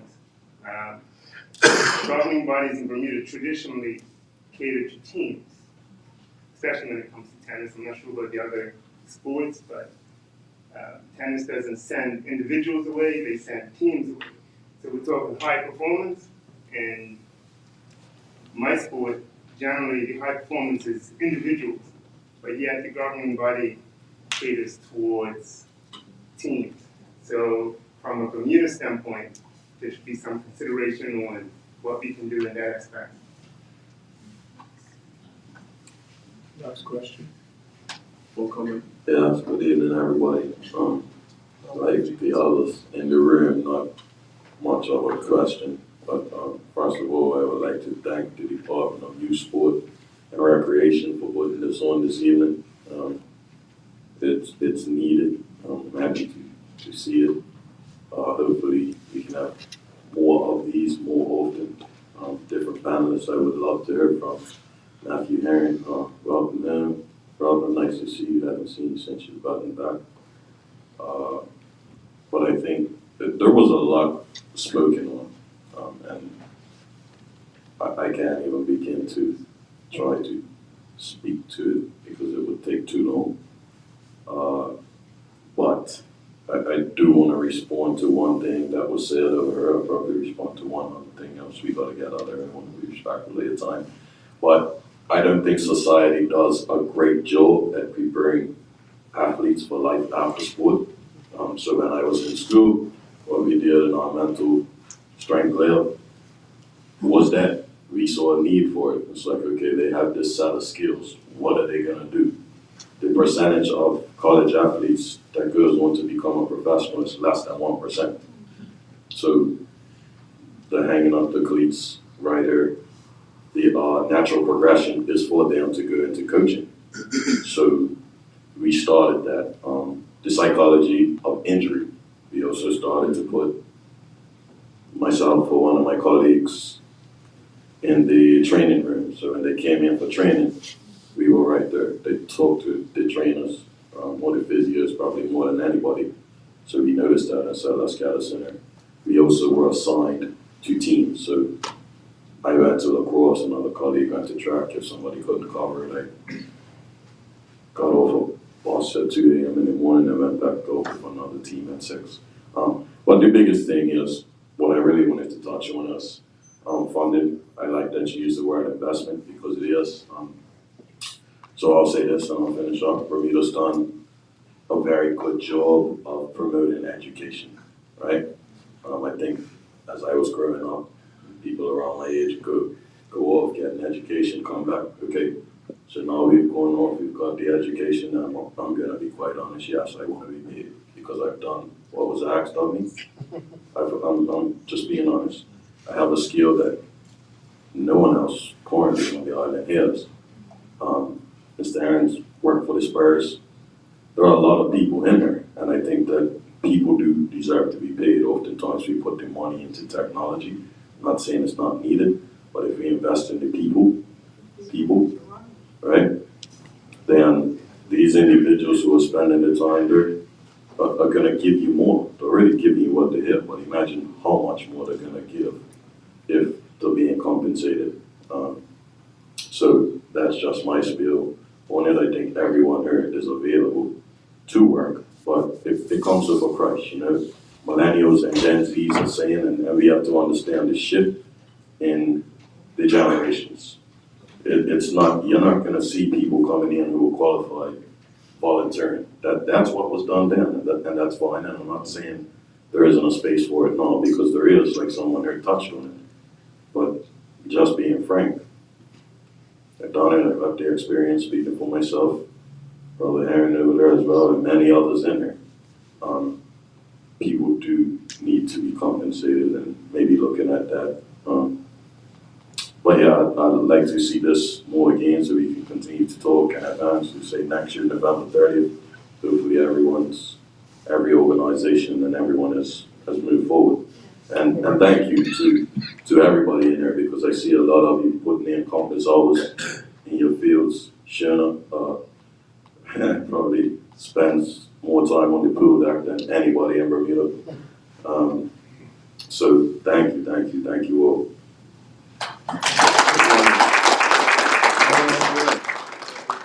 Segue way, I would take over to. I just wanted to point out one thing, folks. This takes a team. All right, this is a team. There's nothing, nobody's in a silo. And that's what we all have to sort of think about as well. The athlete and coach are the center of that, but there's a lot of people. That's not just one person, not 5 people. It's a massive team that makes that happen. So if you take one thing away, you got to build your team.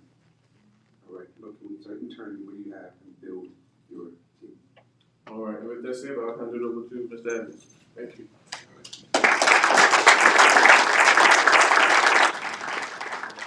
Evening again, everyone. Thank you again. First of all, can I get a round of applause for the panelists?